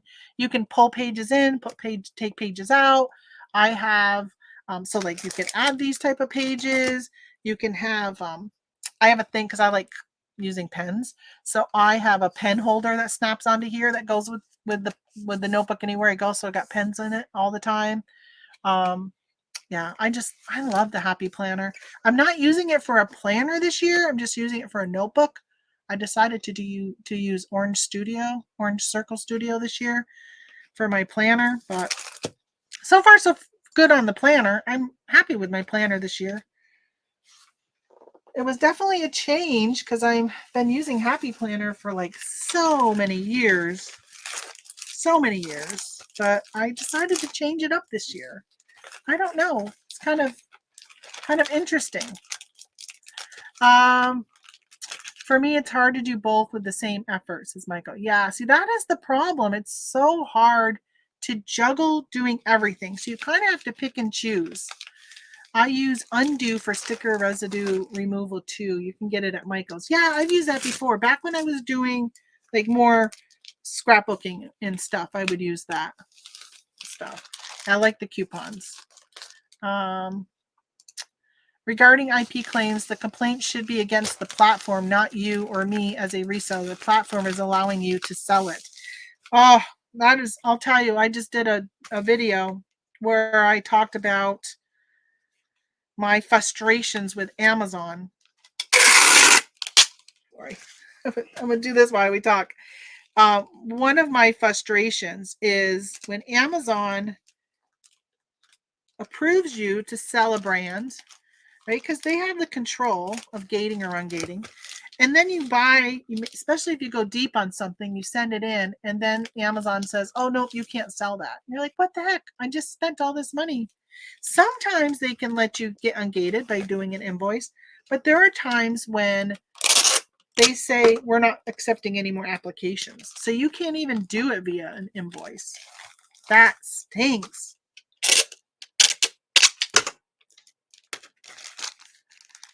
I'm kind of dealing with that right now with an item. The Amazon didn't tell me, but I got a letter from the company saying you're not authorized to sell our product. And they're an international company. They're out of Canada. And I sent in 15 of the items and they sold. And I'm about ready to send in another 25. And I'm like, well, what do? Do I send them in? Do I wait until it comes through Amazon? And I'm kind of like, listen, if you're going to go after people selling on Amazon, learn Amazon as a company and learn to shut your website or your brand down so nobody else can sell it but whoever you authorize. Make it so they have to be ungated with an invoice, right? You can do that. Make it so they have to use an invoice, which means they're going to probably get it from an authorized source rather than wherever I got mine from, Lowe's. So that kind of just ticks me off when they do that. That's one of my pet peeves. Good morning, Phil. I do sell similar every day. All the items that are closing today get axed and sell similar. See, a lot of people do that. Going to pay for the new listing, might as well get listed near the top. A lot of people do that. So do you find that really works? Because one of the things I've wondered is whether or not, like, they say that Google indexes, but if you're not being found by Google, like if your sales aren't really coming from Google, but people going into eBay and searching, then what's it matter if you're Google indexed? I'm not sure that Google drives traffic to my store. I know on Etsy, it drives traffic because I get offsite ads, and I know when something is sold via an offsite ad, and most likely I assume it's probably from Etsy, and I get a lot of sales from offsite ads. On eBay, I don't know. Like, how do you know that Google's driving your traffic? I don't know. Sellers who get things taken down eventually take money out of eBay's pocket. If they can quiz you on media mail, they should alert you to potential virals. Yeah. Yeah. There are definitely companies they know that don't like them selling their stuff, then they should just make it so you can't sell it. I agree. Okay, so Undo has the same ingredient as Bestine. Am I saying that right? Got a quarter can of Bestine from Walmart Marketplace for something like $23 shipped. That's interesting. All right, so next I sold these. You guys have been around, have seen these before. I got a ton of these from 888 Lots. They were originally an Amazon item, which you can tell from the Amazon sticker here. And I got these on clearance a couple years ago. I still have a few around. I don't have many around, but I bought hundreds of these. So you guys, I have been a stationery junkie for so long. I love notebooks, love them. And this company called Studio C, they used to make some of the prettiest notebooks back when it was so hard to find pretty notebooks, and affordable. And I used to buy from them all the time. They had a line called Hot Chocolate. Yeah, this is Hot Chocolate. So Carolina Pad is the brand, and this is Studio C. It's like Happy Planner. Happy Planner is actually owned by a company called Me and My Big Ideas. Then they have Create 65 and Happy Planner, like all three in one. That's like this. It's Carolina Pad, Studio C, Hot Chocolate. So these are organizational folders. So when you open it, it's actually like, a slot right here to put papers in. And there's multiple pages inside of folders is what these are. So somebody bought 4 of them. These are great for keeping track of your budget stuff or taxes and all that kind of stuff. So they bought 2 of each. I paid 72 cents a piece for these. They bought them for $10, so $40 for each, $51 all in. $51 for 4 of these. And I paid $2.88. They paid $51. Okay, let's put it in. I don't think they're going to fit in a flat rate. I don't know if they will fit in a... Where are they going? Let's see where it's going. Because if it's East Coast, I'm just going to go a normal envelope and not have to worry about... So can I just say... All right, I'm going to show you guys something. I love this about eBay. Sharing my screen. See over here? See how it's got this red 2? I absolutely love this about eBay because one of my bad reviews on Etsy is from somebody who ordered 2 planners, but I only mailed them 1 because I didn't realize they had ordered 2. Well, in January, my planners are flying off the shelf, and they bought 2 of them, and then she got it, and she says to me, "Hey, I ordered 2, but I only got 1." And I said, "I'm sorry, I'll refund you 1." Well, actually, at first I said, I apologize, and I said, "Unfortunately, I don't have any more of that planner left," because I had sold out the day before of that specific planner. It had a giraffe on the front. And I said, "If you want, I have that exact planner. The insides are all the same, but the outside was different." Let me take you guys off here.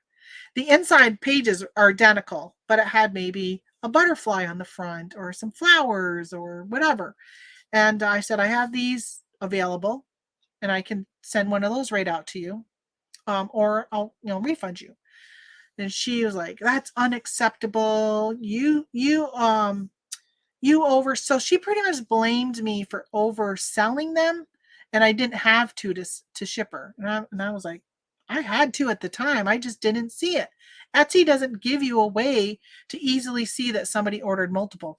Most people only order 1 planner. They don't order more than 1 planner. Like very, very rarely do I ever sell more than 1 planner. So I got a bad review, and I did leave a reply and said, I apologized, and that I did refund it, but I just didn't see that it was 2 of them. So eBay, bravo on you that when I look at this screen, I can immediately see in red, it points out that somebody bought more than one. Bravo. And this, by the way, is going to Punxsutawney, Pennsylvania, which that means it's going to go in a normal envelope. Because, oh, hold on. Let's do one of these. Let's do one of these envelopes because I'm pretty sure it is going to be priority. Pretty sure it's going to go over a pound. Oh, I hope it fits.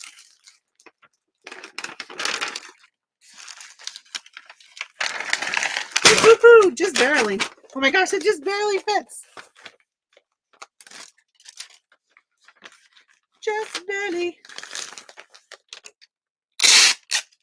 Let's just put some tape on there because sometimes the glue does not stay very well on these.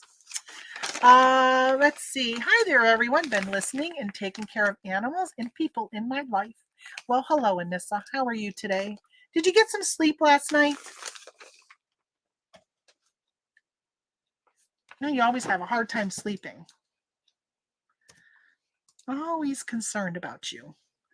Love that too with eBay. It's not that old that they've been doing that, but finally, I know. And I posted in one of the eBay groups I'm in about how much I love that they do that. Did I tell you this weighs 1 pound, 9 ounces?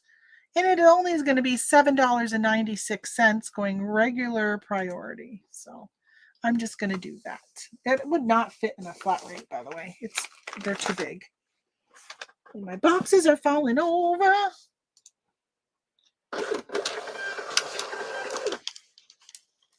Good morning, No Money G. How are you doing, Greg? I just realized that comment was from you. Did you guys hear that the Bearded Picker is stopping his show on Wednesdays? Oh my gosh! I was driving home. I was driving to Syracuse to do our RV show that we were going to be attending on Thursday, and I was listening to him, and it was driving me insane that I could not type in the chat because I'm the driver in our family. That I couldn't type in the chat to be like, "What do you mean you're leaving us? Oh my gosh!" But you know what? That means I can talk longer on Wednesdays when I go live because I won't have to worry about jumping off and getting to his show, which it's gonna be so weird not listening to him every week, like him and Steve. I don't know. I'm really gonna miss it. I sent him a message. Sometimes you don't realize how much somebody impacts your life. So I know I'll get messages from you guys and you'll say stuff or whatever, but when I first started doing this full time 5 years ago, I used to say 4 years, but I'm like, it's been 5 years. Now I got to add another year.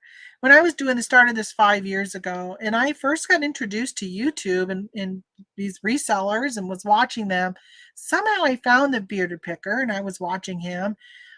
He got me into Amazon because at the time I was just doing eBay. He was doing a lot of retail arbitrage and was just doing a lot of stuff. I started to watch his show. Never really fully gives you what he's buying, but would give you enough information that would make you think that, okay, I need to do this or I need to do that. And then of course, he had a Facebook group at the time. I don't even know if I don't think he ever really did anything with it when he had a blow up with one of his I say partners, right? So somebody was like really good friends with him and Shane. Something happened and they stopped, and it kind of that Facebook group went away. But that's how I met Michael, was in that Facebook group, and that kind of led me to creating this Discord group that I had. That was Michael and these other people, Atar and Brian, and I don't even want to say names because I know I'm going to miss some. Like Joe, he's in here every now and then. But it was all these gentlemen, myself and Tiffany, and really all of us learning Amazon at the same time. And if it wasn't for Scott having that group, it probably wouldn't have gotten me because he kept saying about networking. And at the time, he was talking a lot about finding people who are at the same level of you, people who are above you, people who are below you, and the three types of people working together. And it just really got me going even more into this full time with this reselling. And I'm so thankful that I found his channel.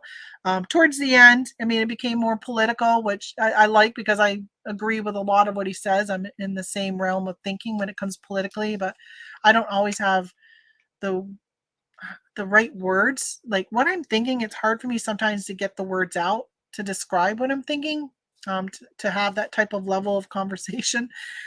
Plus, so I found that part of stuff entertaining, thought provoking at times.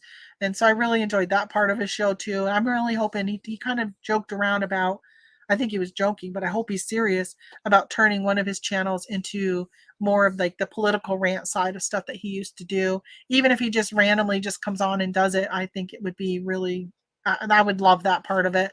I'm really going to miss the reselling part of it too. Um, yeah, I'm just really going to miss him. He does pre-recorded, but a lot of his pre-recorded is, I don't know, stuff I really don't. You get to a level in your reselling business, and I know Greg, you and I, we kind of talked a little bit when I started this channel. I kind of wanted it to be like the next level, right? So reselling 2.0, not 1.0, not like this is how you start a business, this is how you do this. I wanted it to be kind of that next level because there's not a lot of that next level. But on YouTube, the money is in the 101s. It's hard to get the people to be there for 201s, 2.0s, because the 1.0s are taking the time to learn. The 2.0s are doing it. They're busy. They're not hanging out on YouTube. Well, I say that. I appreciate you guys in here. Some of you are here while you're working, and obviously, we just had 30 something in here. So there's people who are just lurking and working, which I'm okay. I love my lurkers too. But I just don't think your numbers are usually there. So I kind of just, I don't know, this the way I'm doing it now kind of fits how I'm liking it for my channel. So yeah, but yeah, so he's leaving. So if you that missed it, I don't know, I'm really missing it. I think that he has learned. So somebody, Michael asked, why is he leaving? The thrifting Goomba, by the way, is Michael, in case you guys didn't know. So he kind of mentioned, and I came in a little late, and he mentioned something about just it takes up so much time. Unless you have a YouTube channel, you don't really fully realize how much time it really takes up having it. And um, if you rely on your YouTube as income, then you really need to focus on YouTube. And we talked a lot about earlier about juggling eBay and Amazon, right? Digital planning and sourcing for non-digital. And just doing all this stuff, it's really hard to juggle everything.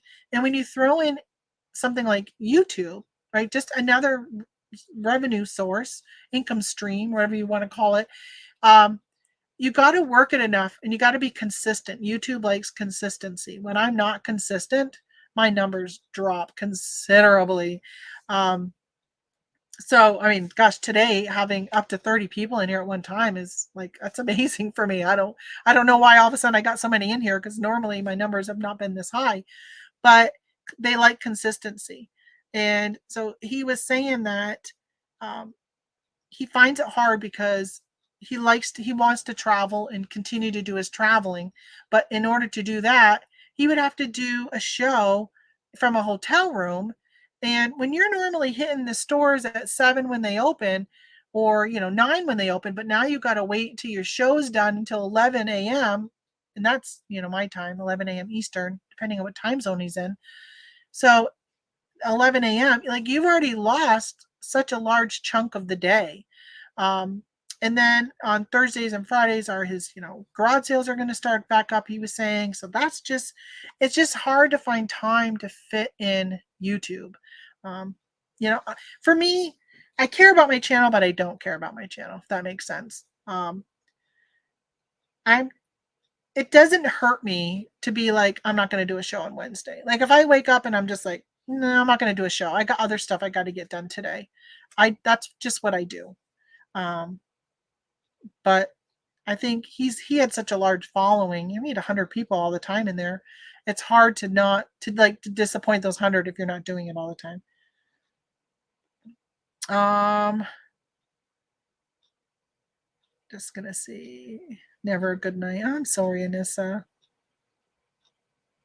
So maybe people will flow into my channel on Wednesdays when I do it. Because originally, when I started doing shows on Mondays and Wednesdays, Scott was doing his shows on Tuesdays and Thursdays. And then last year, he went from twice a week down to just the Wednesday. And when he went to Wednesday, I was like, what are you doing? You're stepping on my playground. That's my time show. That's my time slot. But obviously, he had a much bigger audience. Would it be better to ship those 4 planners in a priority box? Aren't you taking a chance about them getting damaged? Those were actually not planners. If it would have been planners, I would have. Those were just like organizational folders. So yeah, I think they'll be fine. Scott also deleted his old shows. Really? Oh, like when Dusty stuff disappeared. Set.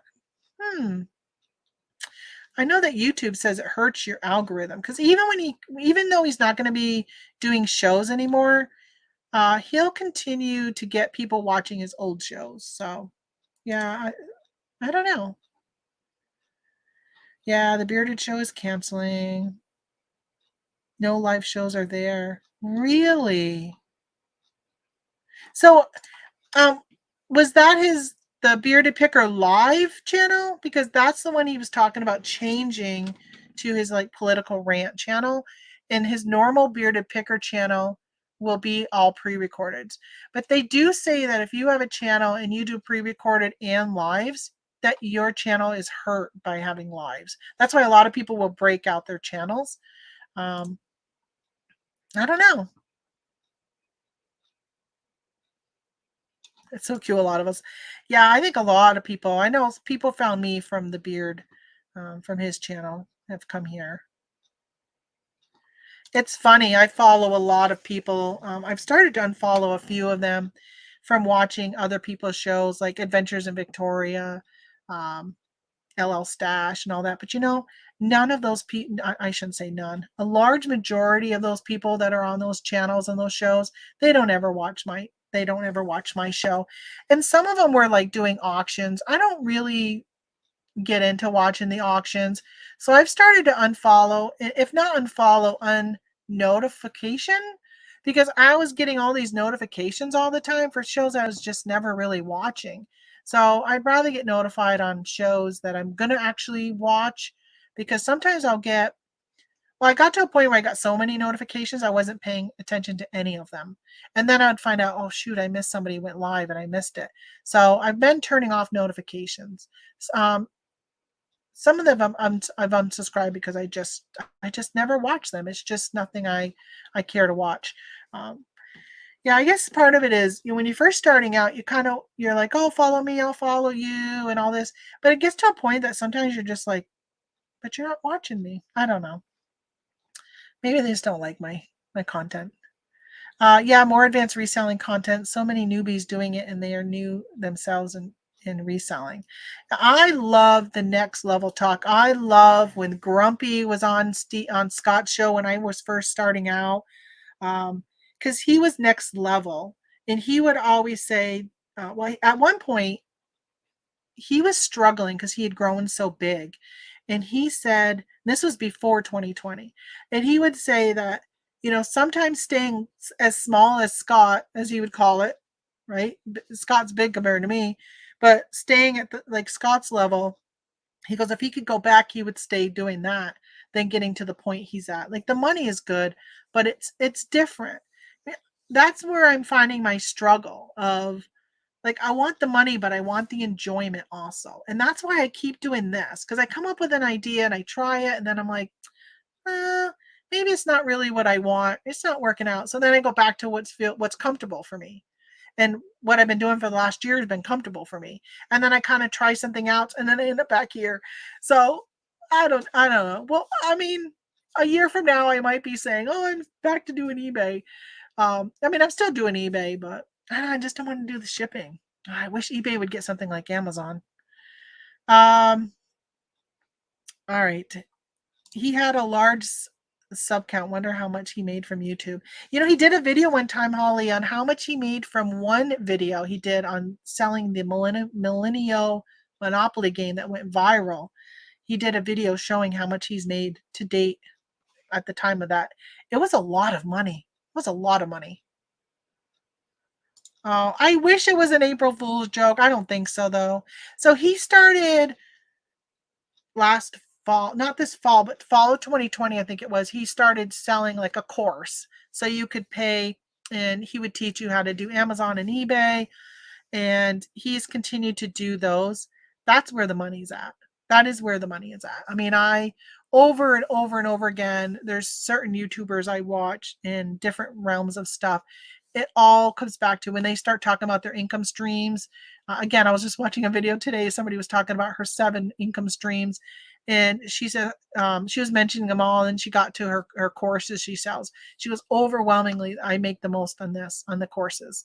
So I mean, I think that's where the money's at, and he probably is finding that's what he enjoys. If you enjoy teaching, and that's what I love teaching. I love teaching. I mean, I was an instructor for the military for a little while. That's something I've always enjoyed. I've kind of gotten away from it, but I've struggled. I've thought about that, but there's also the negative. Like when he started doing courses, having people join for his 3-month things that he was doing, he lost a lot of followers, lost a lot of people in the reselling community, kind of like blacklisted him.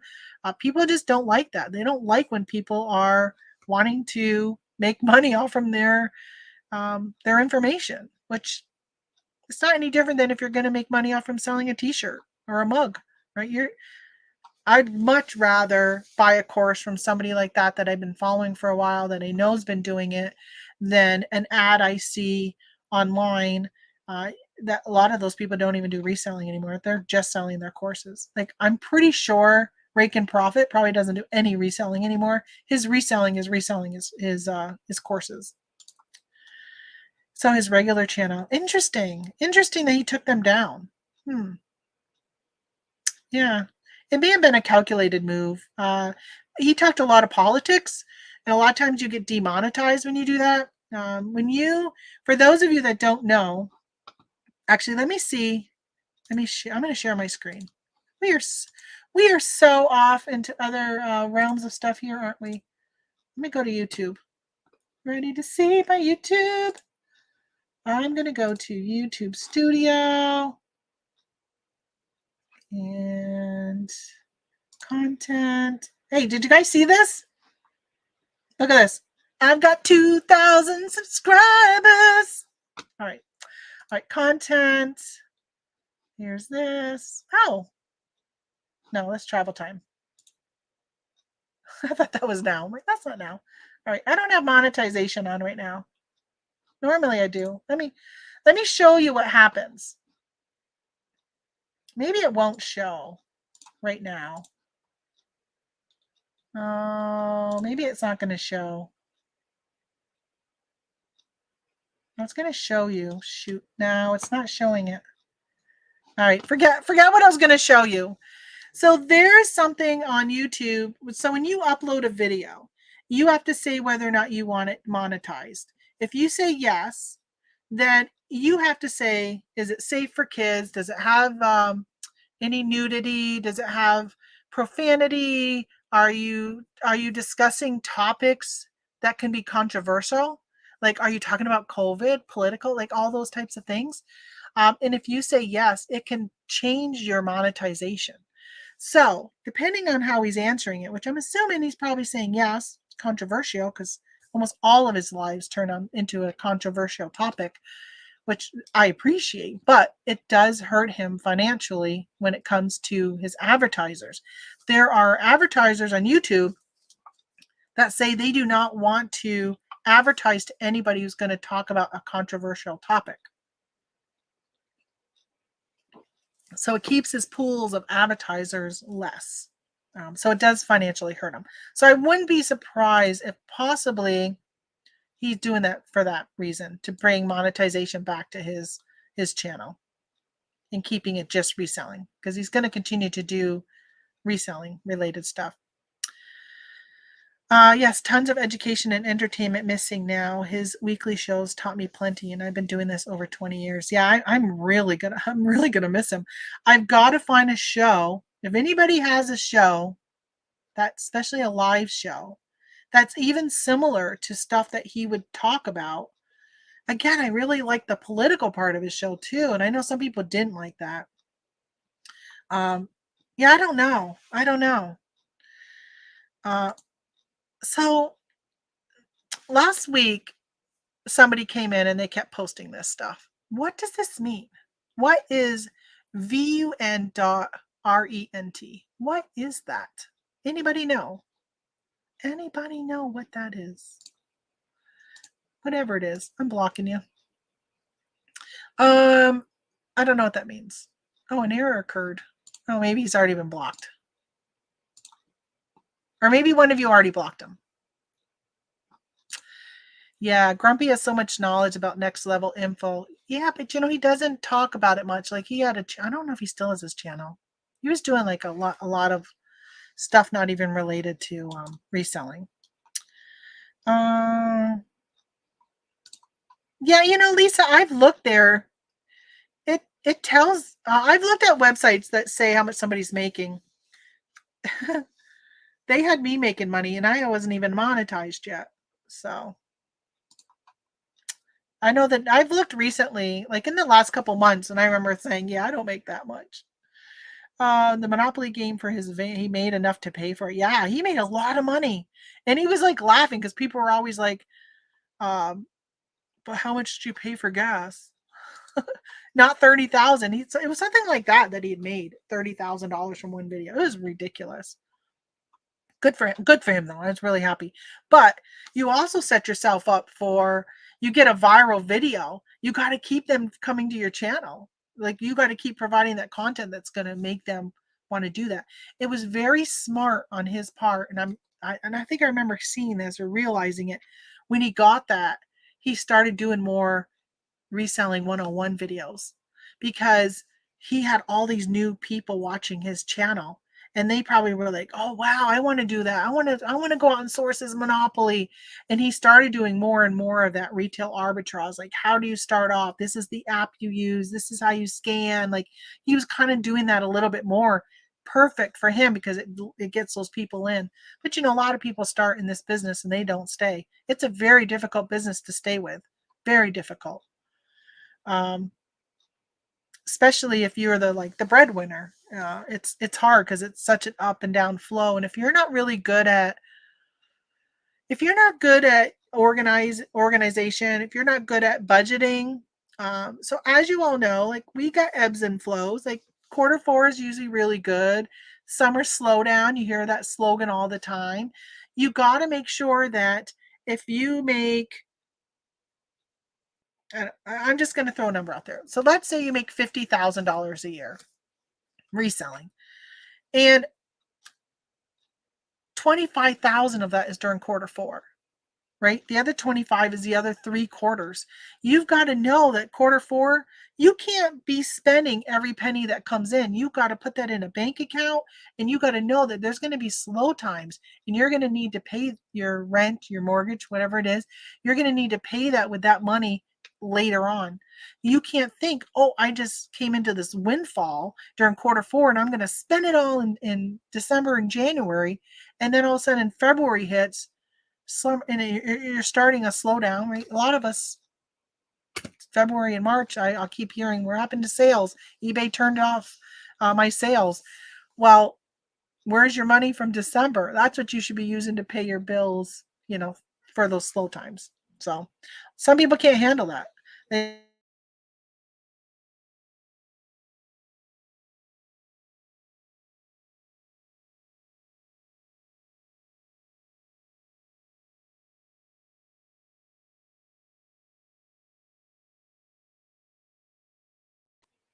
Come on, internet. Come on back. Come on back. Sorry I left you guys.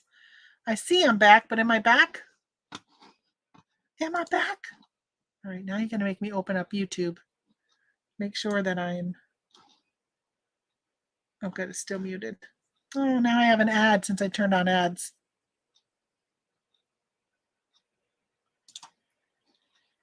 Oh, thanks. Oh, okay, I'm a little blurry. That's all right. So, Michael, so you didn't know that BP had a course. Yeah, you didn't know that? Where have you been?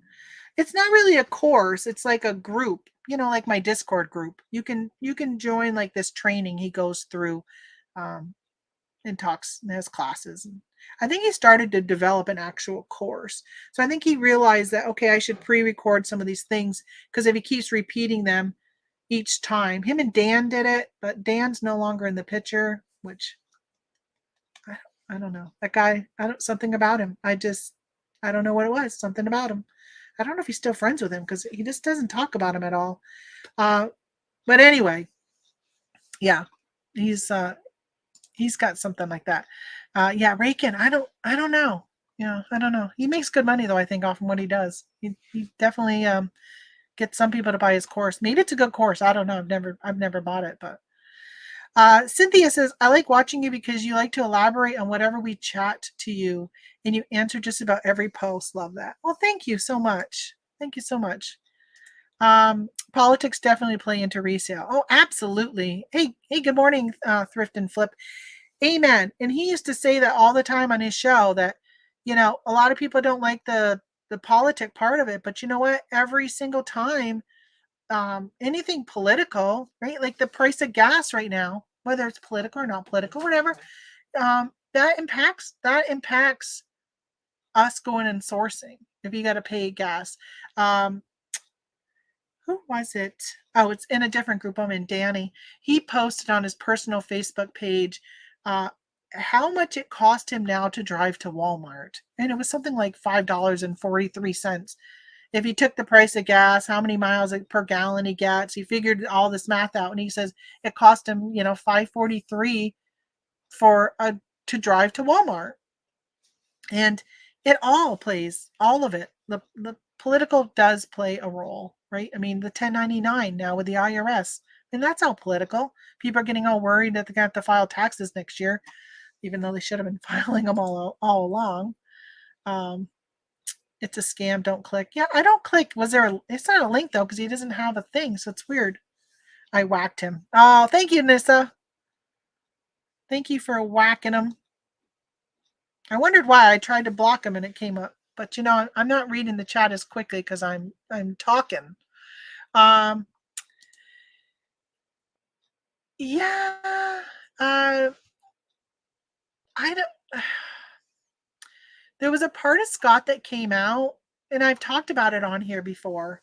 There was a part of him that came out when he was around him that I didn't like. That part of him. He's always been really good at hiding that. When they played I call it a joke. It's not even a joke. I don't even know what it is. When they bought that somebody's list that you have to pay for, and then they like spread it out. Dan did a whole video on it. And I just thought that's just really piss poor. If you don't agree with somebody, just move on. I say that as I'm sitting here bashing them, but I mean, you can talk about it. I just felt like that was really poor judgment, and Scott went along with it, and I didn't really see him as that type of person. Now, I still don't see him as that type of person. I was really surprised. I don't know what was driving him to join in with that. Um, I don't know. I will say that when you don't, so one time, I'll say that this is what brought me over. And I think I've shared this on here before.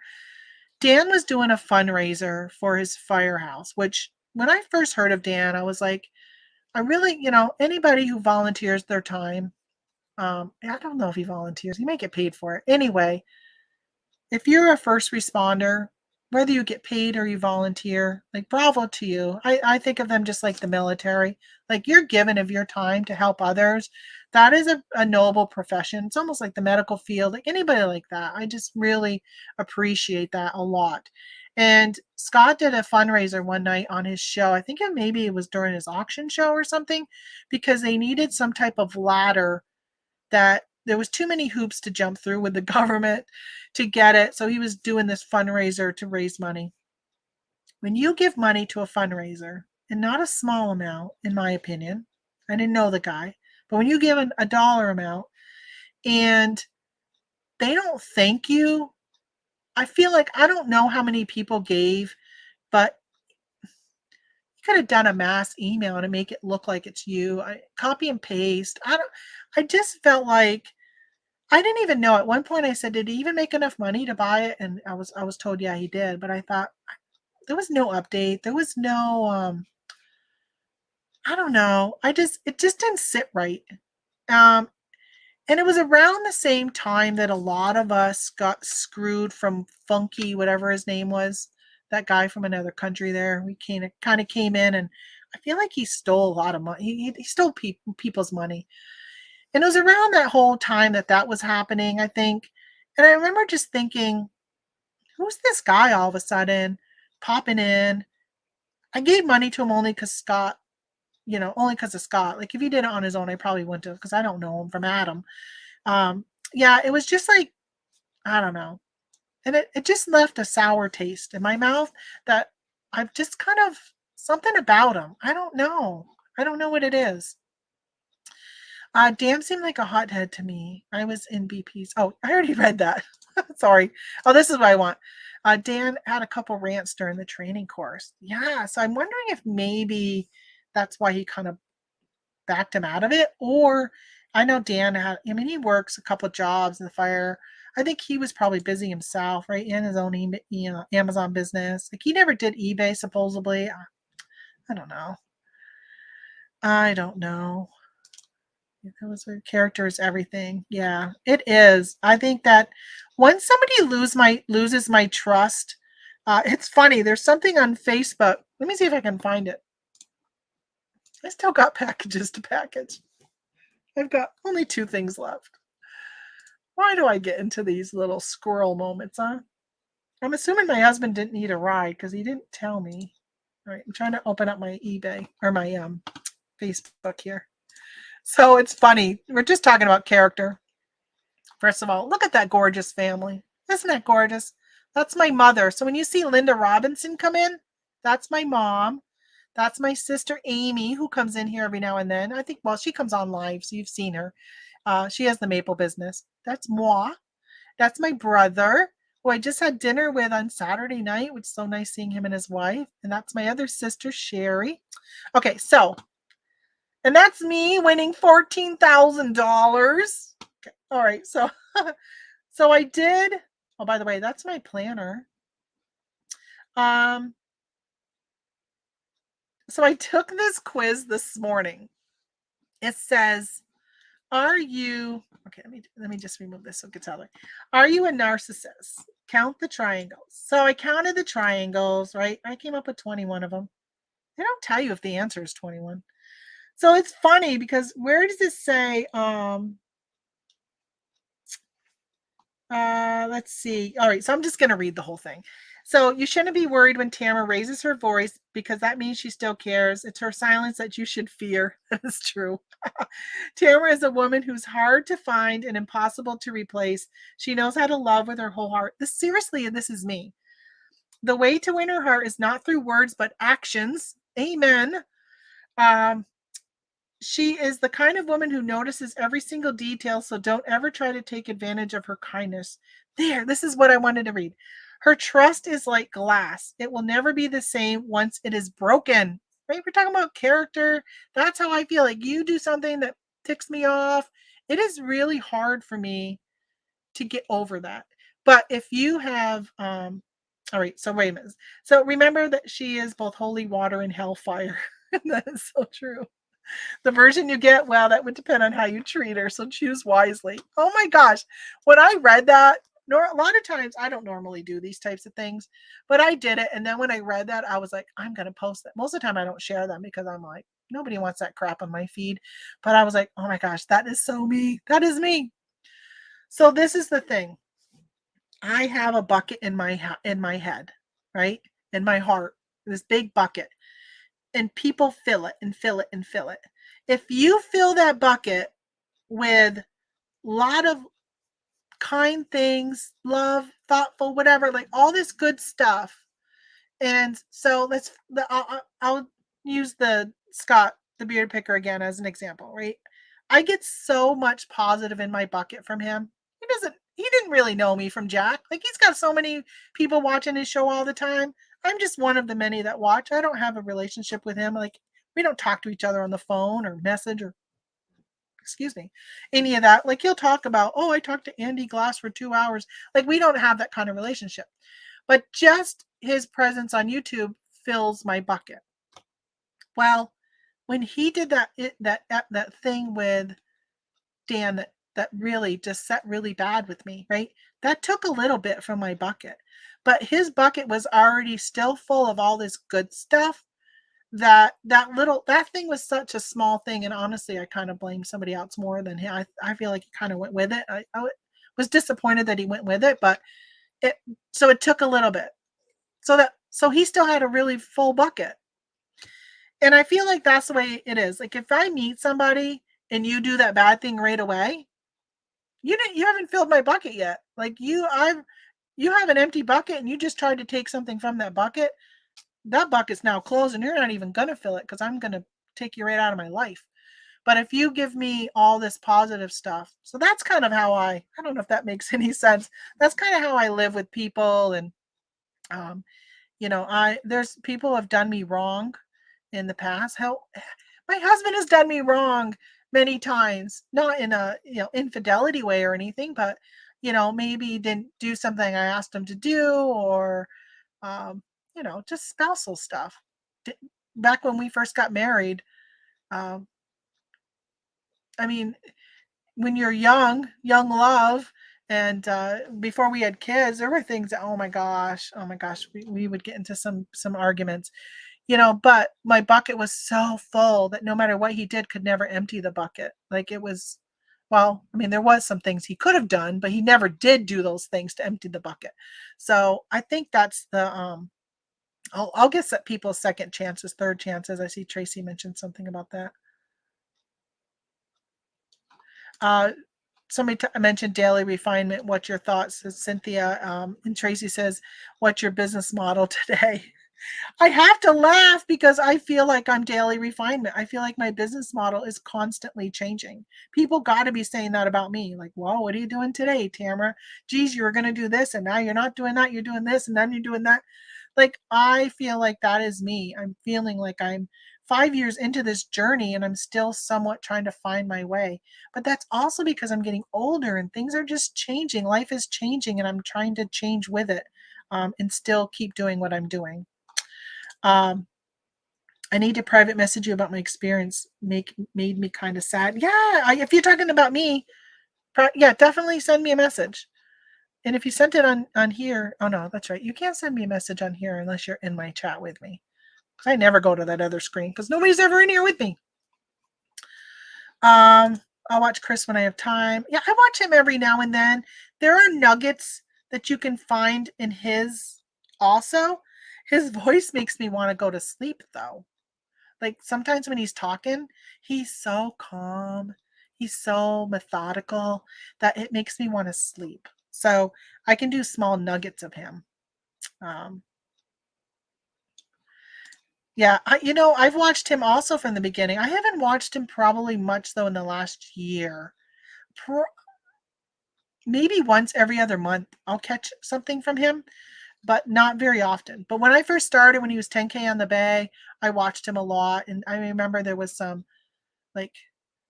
issue with him and other resellers that were going on, and I kind of felt bad for him. Again, he had filled my bucket, and whatever he may have done, which I don't even know the whole story, but I remember thinking, no, I kind of was siding with him because he'd filled my bucket with knowledge and stuff that just made me feel good. So beautiful family, Tamara. Thank you. That was at my niece's wedding.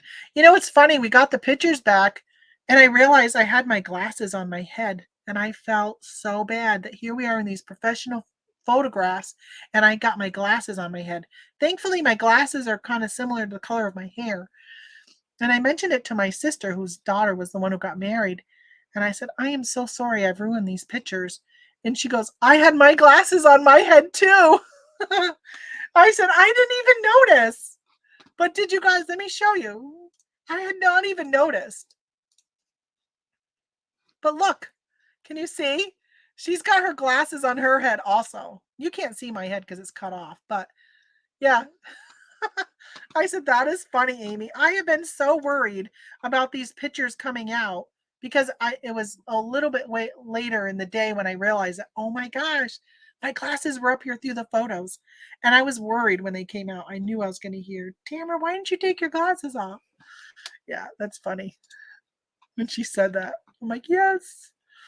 Um, People have always said that about me too. It's the silence is when you should worry. Yes. My husband can tell by my eyebrows. He goes, I can tell when you're really mad by your eyebrows. Yeah. And I think it's because I get quiet too. Because I am a huge talker. I talk all the time. Give second chances, never give thirds. I think it depends on on what it is. So let's say, for instance, somebody I'll even use cheating as a thing. I mean, thankfully I've never had to deal with that with my husband, but if he was to cheat on me, would I give him a second chance? At this point in life, I probably would. Now, if it had been just barely married, I don't know. I don't know if I would have back then. Now, first of all, I would be floored and shocked right now, just being married as long as we have, and I just can never ever ever see that happening. But would I give him a second? Probably. Would I give him a third chance? Probably not. But let's say he said he was going to stop at the store and pick up a loaf of bread and he didn't. And I was ticked off at him because he missed it and I needed it for supper. We were having grilled cheese with tomato soup and he didn't pick up the bread. Now we can't have grilled cheese. Yeah, I'd be ticked off at him, right? But if he did it a second time, I'd still be ticked off. He did it a third time, I'd still be ticked off, but I would never be like, hey, that's it, forget it. Third time's you're out. I'm going to get rid of you because you missed picking up bread for the third time. I think it would depend on what it is. And I think it would also depend on, let's say he wiped out our bank account. Well, let's say he had that affair and I forgave him. And then he wiped out our bank account. Would I forgive him? Two different things. Would I forgive him? First of all, I'd be like, what the hell? You just wiped out our bank account. And he had an affair. Something's going on. You were going to be taking my money and running with this chico. Yeah, I think it really depends. Daily refinement has a squirrel brain. So do I. So do I, Jeanette. Maybe I need to get with Chris. Hey, Ben. Hey, who's Ben? Thrift and Flip. Is that your name, Ben? Hey, Ben.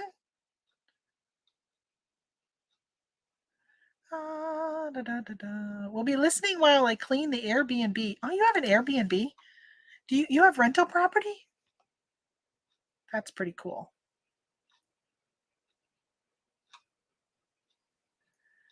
Sorry, I'm reading through the notes here. Experienced sellers, then for newbies.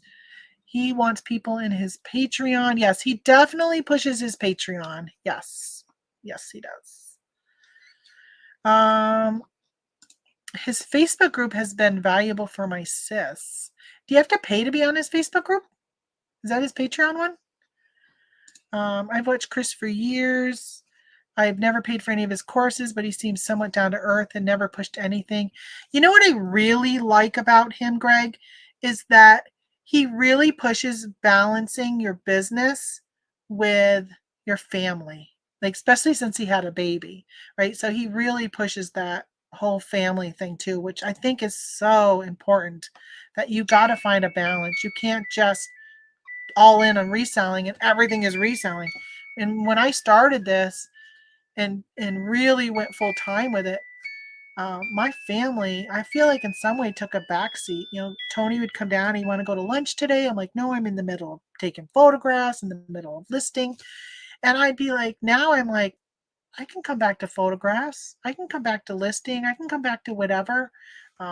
Yeah. So I think you really got to find a good balance, but sometimes it takes a little bit for you to realize it. Sometimes it takes a little eye opener for you to realize. Honestly, 2020, when the pandemic started, when that all happened and things shut down, I spent so much more time here at home, outdoors with Tony. We did so much on our property, walking around, did landscaping. Like, that was so nice. And I said, when things come back to normal, I want to remember this feeling and remember to keep that as part of my life. Like, I don't want to go back to working as many hours as I was working. And doesn't that somewhat come to, when it comes to reselling, there's a lot of talk in some groups that talk about, um, so let's say I sell this, right? I gotta package this notebook. And let's say I make, I don't know, $8. I probably making $8 on the sale of this notebook. So I make $8. Well, I would have to sell 10 of these to make $80. But isn't it better when you can go out sourcing and you look for higher price things that you can find? Like, I bought that baseball cap, that Pepsi cap I sold about a month ago. I paid a quarter for and sold it for $100. Right there, I'm already, after fees and everything, I'm already making $80. That one item made what selling 10 of these does. And unless 10 of these sells really quick, but it's still taken time to package up 10 of these versus one of those hats. So if you live in an area where you can be really picky with what you source those items that you can make a larger profit off from. Because if I can list and ship one item versus listing and shipping 10 items, my time is better spent doing that one, making 80, and being able to do other things with my time, because spending time with my husband is really important. Hence why I'm trying to build my business to a point where we can travel and spend more time together and not feel like I need to constantly be here shipping instead of in the RV, uh, by a lake or on a trail with a Jeep in a mountain or something like that. I almost join groups, but then I know it's really a hangout. And if I can't work alone, I'd probably be more distracted and get bored easily. Like, once you get something, it's not all that after. I find that Facebook definitely deters me. I really only go on Facebook from the hours of 4 a.m. to 7 a.m. It's pretty much whatever time I wake up until 7 a.m. I will lay in bed and read Facebook, and pretty much that's it. The rest of the day, I don't go on Facebook hardly at all because it is a huge distraction for me. Yeah, he created drama on purpose and made people mad. What did I miss? Who did that? Because that was a long time ago. I need to catch up so I know when I read a comment, I know what you're talking about. Maybe you're talking about Dan doing that.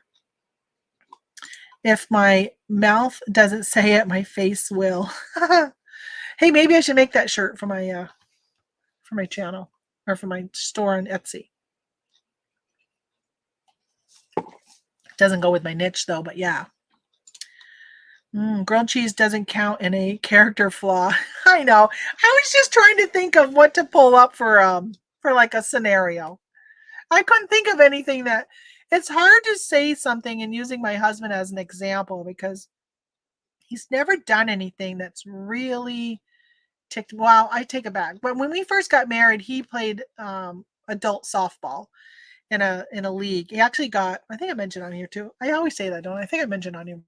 He got recruited by a professional softball team. It would have required him to leave the military and a lot of stuff, just changed our life quite a bit. And so he decided not to do that. But he got recruited. He was very good. He was the fourth hitter, the fourth, I think, isn't that what they call it? The fourth batter. So he got home runs all the time. Right? He's not a small guy. He was smaller then, though. Man, if I'll have to find some pictures sometime of what he looked like when we got married. But he used to be a bodybuilder, and he did what's that called? Not really bodybuilder. He did I don't know, some type of weightlifting. It's a special type, and he would knock that ball out of the park. Like, he was good. He was not a good runner. He could never run good, but he never had to run. He just had to jog around the places because the ball would go out.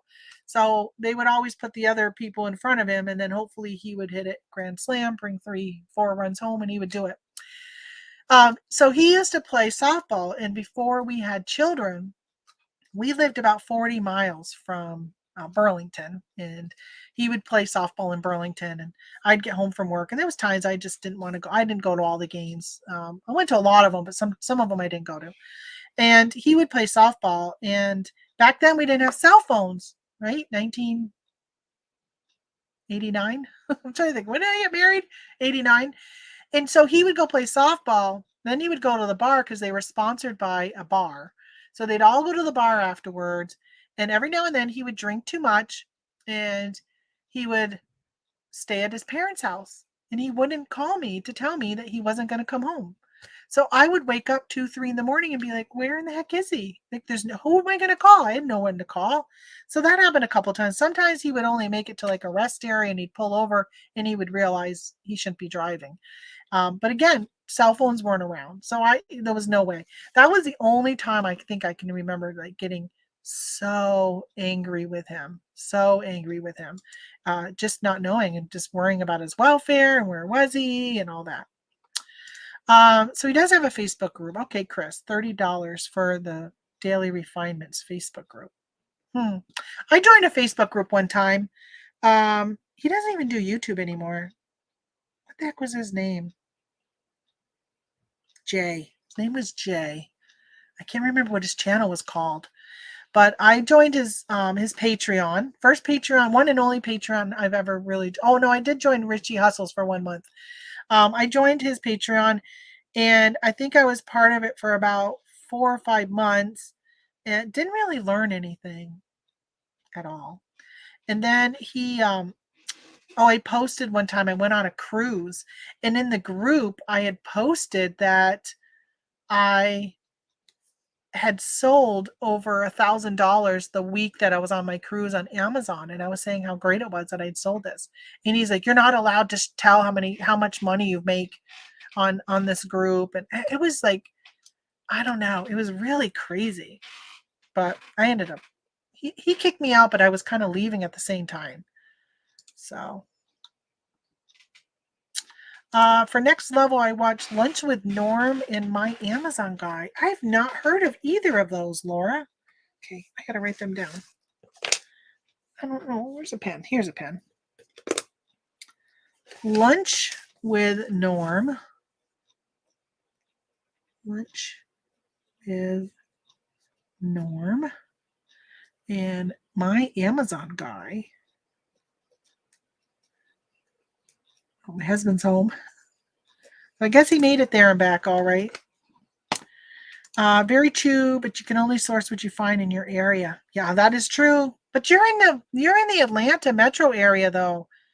You should have, of course, you got a lot more competition, and you work a full-time job, right? So you got a lot of things thrown at you, but I mean, around here, you can't find diddly squat. Like, I wouldn't be able to find enough items to do the $80 all the time because there's just not enough stuff around here. There's just not the thrift stores or anything like that. And then when it comes to Amazon, well, forget it. But you could always do. I was listening to was it YouTube or a podcast, and the person was saying how they start. Oh, it was a YouTube. I think it's a YouTube and a podcast. And the guy was doing grocery. He was doing really, really well on grocery, and then he was buying from a distributor wholesale, and the distributor came back and said, and it was a lot. He said it was the type of distributor. He never said who it was. The distributor that provides Walmart and Amazon with their products, that type of distributor. And he said that they came back and they said, we're cutting off all of our online sales because they also provided it to your mom and pop stores or maybe your physical Walmart store. And they said they couldn't handle the volume for everybody anymore. So they had to cut off that. He goes, so I had a business where I had employees and everything doing grocery product, and it got swiped out from under me. So he had to switch around and figure out what to do. And then he ended up going into the electronics.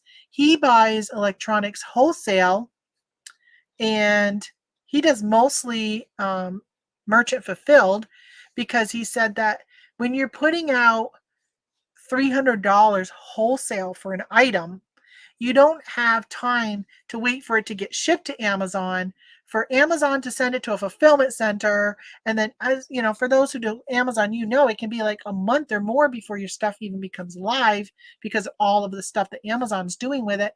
And when you're putting out, $100,000 for a wholesale invoice, you want to turn that money quickly to be able to pay off that to get your next thing.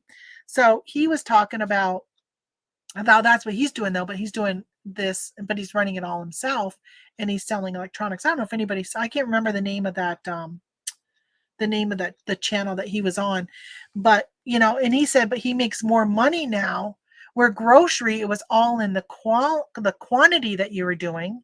You had to do a lot of quantity because most of the time your profit was $2 or $3. He goes, but now, I can make $80, $100 profit on one item versus having to sell as many as he had to get that before. All right, let me finish this up so I can get ready to close up my show here. Oh, I see we have another person, another bot, I guess, right, coming in, causing havoc. Whack. I whacked him. He's gone. He's out of here. Actually, I got two things left. All right, so let's get this.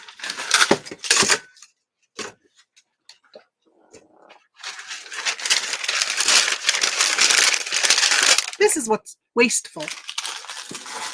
My daughter's probably saying, Mom, where are you? Why are you taking so long on YouTube? I'm waiting for you. All right, let me see how much this weighs to see if it's going first class or priority. Because I think I put it in as, well, let's see what I put it in as. I think it's going priority. 14.4. Yeah, I put priority. I put priority. I gotta see if I got any envelopes. I found some. And let's get some bubble.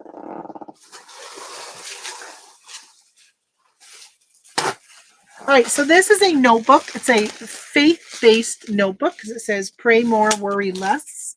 It's just lined papers for those who weren't around when I showed it like half hour ago. Let's see. I paid $2.96 for this, and I sold it for $12. $12 plus shipping. So these things these are made of plastic, so I bubble wrap them. You can also get them, sometimes they're metal, and the ones that are metal go for a lot more money. People like the metal. So the price on here says $10.99 down here. I'm just going to leave it. They paid $12 for it though. Well, you got a personal shopper going and buying it for you. I am not going to take the time to undo this.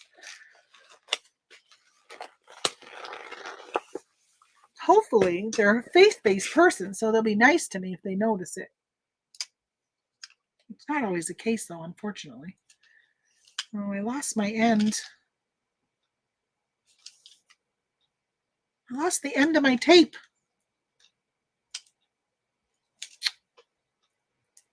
Holy Moses. All right, forget you. This is an eBay purchase. I like to put a piece of tape on this part. Don't always hold well. All right, $7.52. Wait to see the next sale. The next sale is the best thing. So those who hung around or came in late, you're going to see the best sale of the day. I like to show that last. Okay. Here is the best sale of the day. Oh, wait a minute.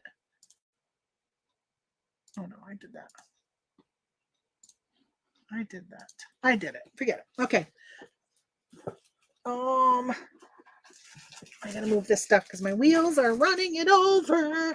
Gotta grab the goody.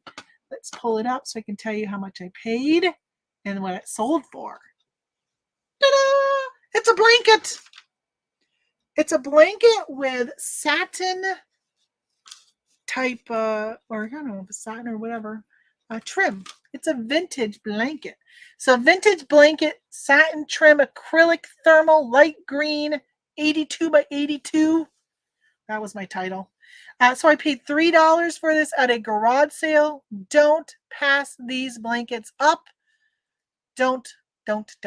if you find vintage baby blankets with this right here, people will pay big money, including my sister, who still likes to, she is almost 50 and she's going to be, oh, she just turned 49. And she likes to rub this satin when she goes to bed. She still has, she'll buy vintage baby blankets and she'll pay good money, $100 for them. So this was $3 and I sold it for $62. Not bad, huh? Isn't that great? $3 into 62. So we were talking about, so I find during garage sale season, I can find this type of stuff that has a higher return because people at garage sales just don't know what they have. Thrift stores, right? Goodwills, they take their good stuff and send it to the goodwill.com. Other thrift stores, we have a thrift store in our town. So there's a thrift store that's really, really small, pretty much just sells clothes, mostly kids' clothes. I don't even go to that one.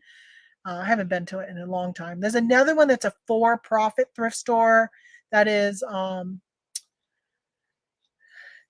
I find their prices on the high end, and I very, very rarely find anything good in there. I think they might take anything that's really good and sell it themselves on eBay because there's just not really very much stuff in good stuff in there. The Humane Society has one, which, by the way, I brought some stuff to the Humane Society last week. I was selling hamster food, and then my cat so I had hamster food on Amazon. Amazon had gone out of stock and the price went up on it. It was back when I was doing online arbitrage. Had bought a bunch of it, sent it to Amazon. Amazon came back in stock for over a year, never went out of stock. I pulled it back after like a year, after paying all those damn fees. Pulled it back. Did merchant fulfilled, left it on there. Then it expired, so it came down.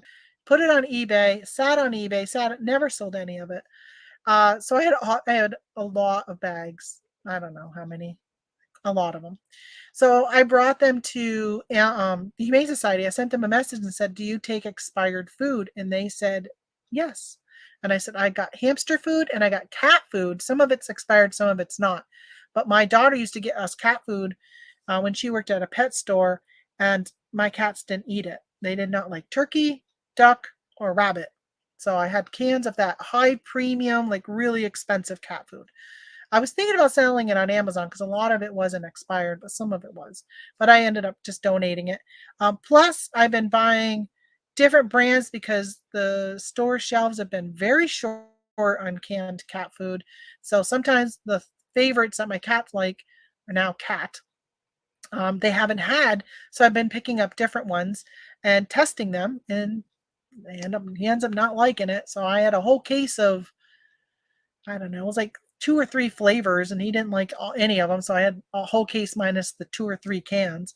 So I brought that, but they were so happy when I walked in with what I had. They had no idea I'd gonna walk in as much as I had. I mean, I think I had maybe 6 cases of cat food, and then a whole brown bag full of individual cans of cat food. And then the hamster food I had, it was a big box. And how many bags? Maybe 12 bags of hamster food. And they were like 5-pound bag type things. So yeah, they were pretty happy. So they have a thrift store, but they put eBay printouts next to their stuff. Like their stuff is ridiculously priced. Ridiculous. Yeah, they're not going to get what they keep asking for stuff. All right, let me get a box for this.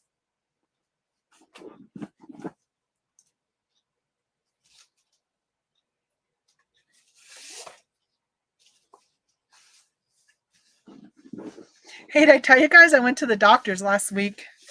I didn't tell you, but I went to the doctor's last week. First time in 2 years I've seen my doctor. We've had just telehealth prior to that. And so I was talking to him and talking about my weight loss, which I've lost like 30 pounds since last time I was in there. So over 30 pounds in the last 2 years. So I was talking to him and we were talking about exercise and all that. And I said, it's been so cold here. We've had a very, very cold winter. And I was telling him how I just don't like the cold. And he said, I said, it's been so cold to go out and do anything. And he's like, oh, I've cross country skied a few times on my property. And I'm like, oh my gosh, but it's been so cold. He goes, well, they make winter jackets and mittens and gloves and stuff that can keep you warm. I like to go out in the cold. Oh gosh. It was funny. I really like my doctor. He's a really nice guy. So he says, all right, I'll see you in 6 months, right? Because I'm a diabetic, so he checks my numbers every 6 months. And I said, any chance that we can check my numbers in 3 months? I said, because my in-laws are gone, and I really want to get back on track with my eating. And last week was week 1 of getting really back on track. And so he said, he's like, oh, I would love that. He goes, I would love to check my patients more often, but he goes, I don't want to seem so intrusive. He goes, most of the time it's only people with really high A1Cs that I check every 3 months. He goes, but yeah, I have no problem. He goes, I would love to check you in 3 months. He goes, you don't need to come in though, but we can just do the lab work. I said, sounds perfect. I'd love that. So he's, so in 3 months, hopefully, my numbers are really good now. So for anybody who checks their blood sugar and their A1C, my A1C is 6.4 right now. So I think that's pretty good. I mean, it could be better. Goal is to get it in the 5s.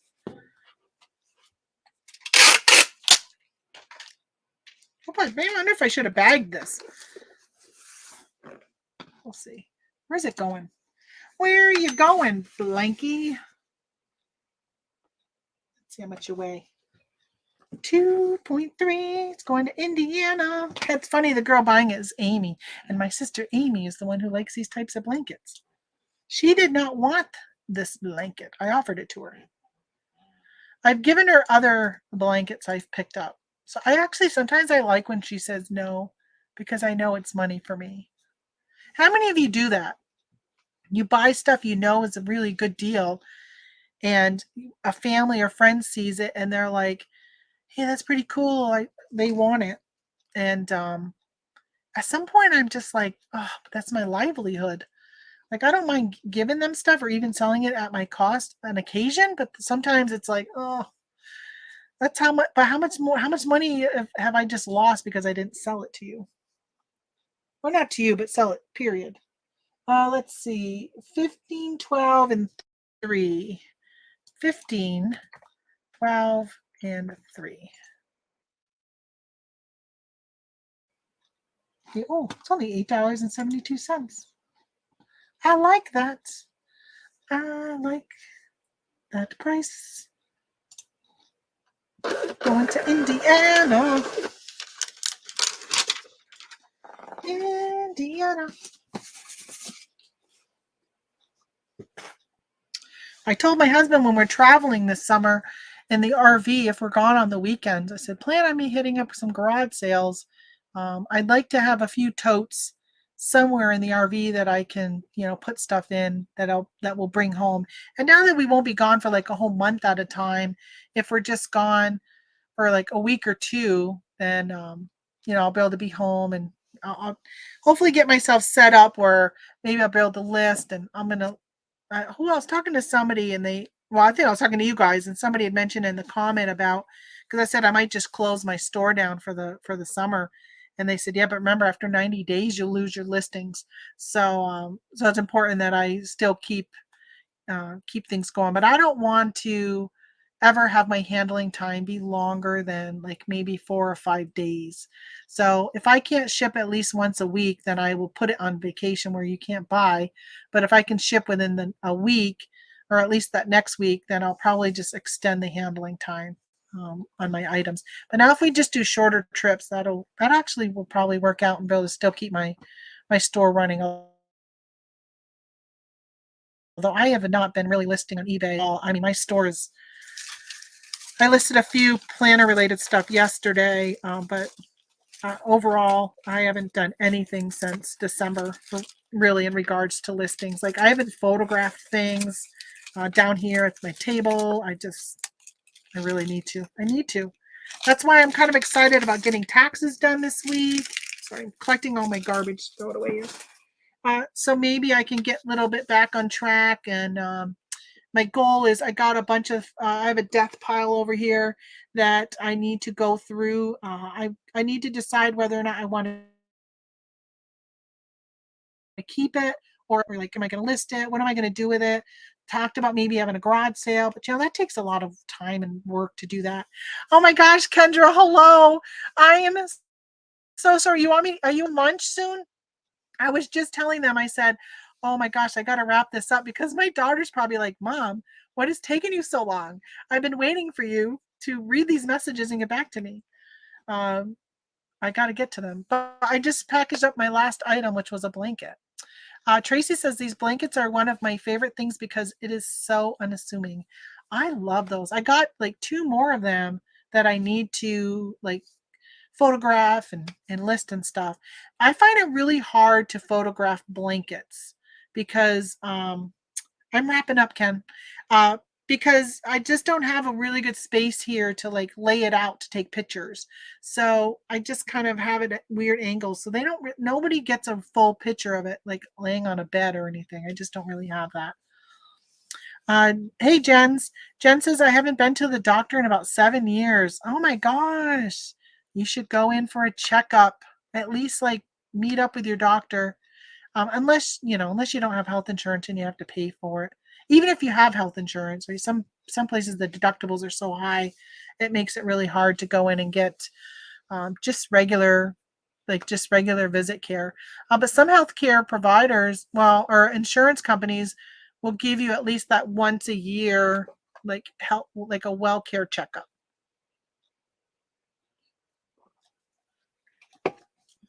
What is your margin call on Amazon? 3 times cost of goods, 4 times cost of goods. I prefer at least a 50% ROI, but it really depends on the item. I would do less if I can sell a lot of them really fast. Like for instance, in December, I sold like 1,000 of something in literally 24 hours. So if I can sell something that quickly and it's easy enough to package to ship FBA or FBM, then I don't mind a lower cost of goods, like an ROI. But if it's something that's going to be big and heavy, or maybe the rank is a little higher, so I'm not going to sell it as quickly, something like that, then I really would prefer to have a higher ROI on those items.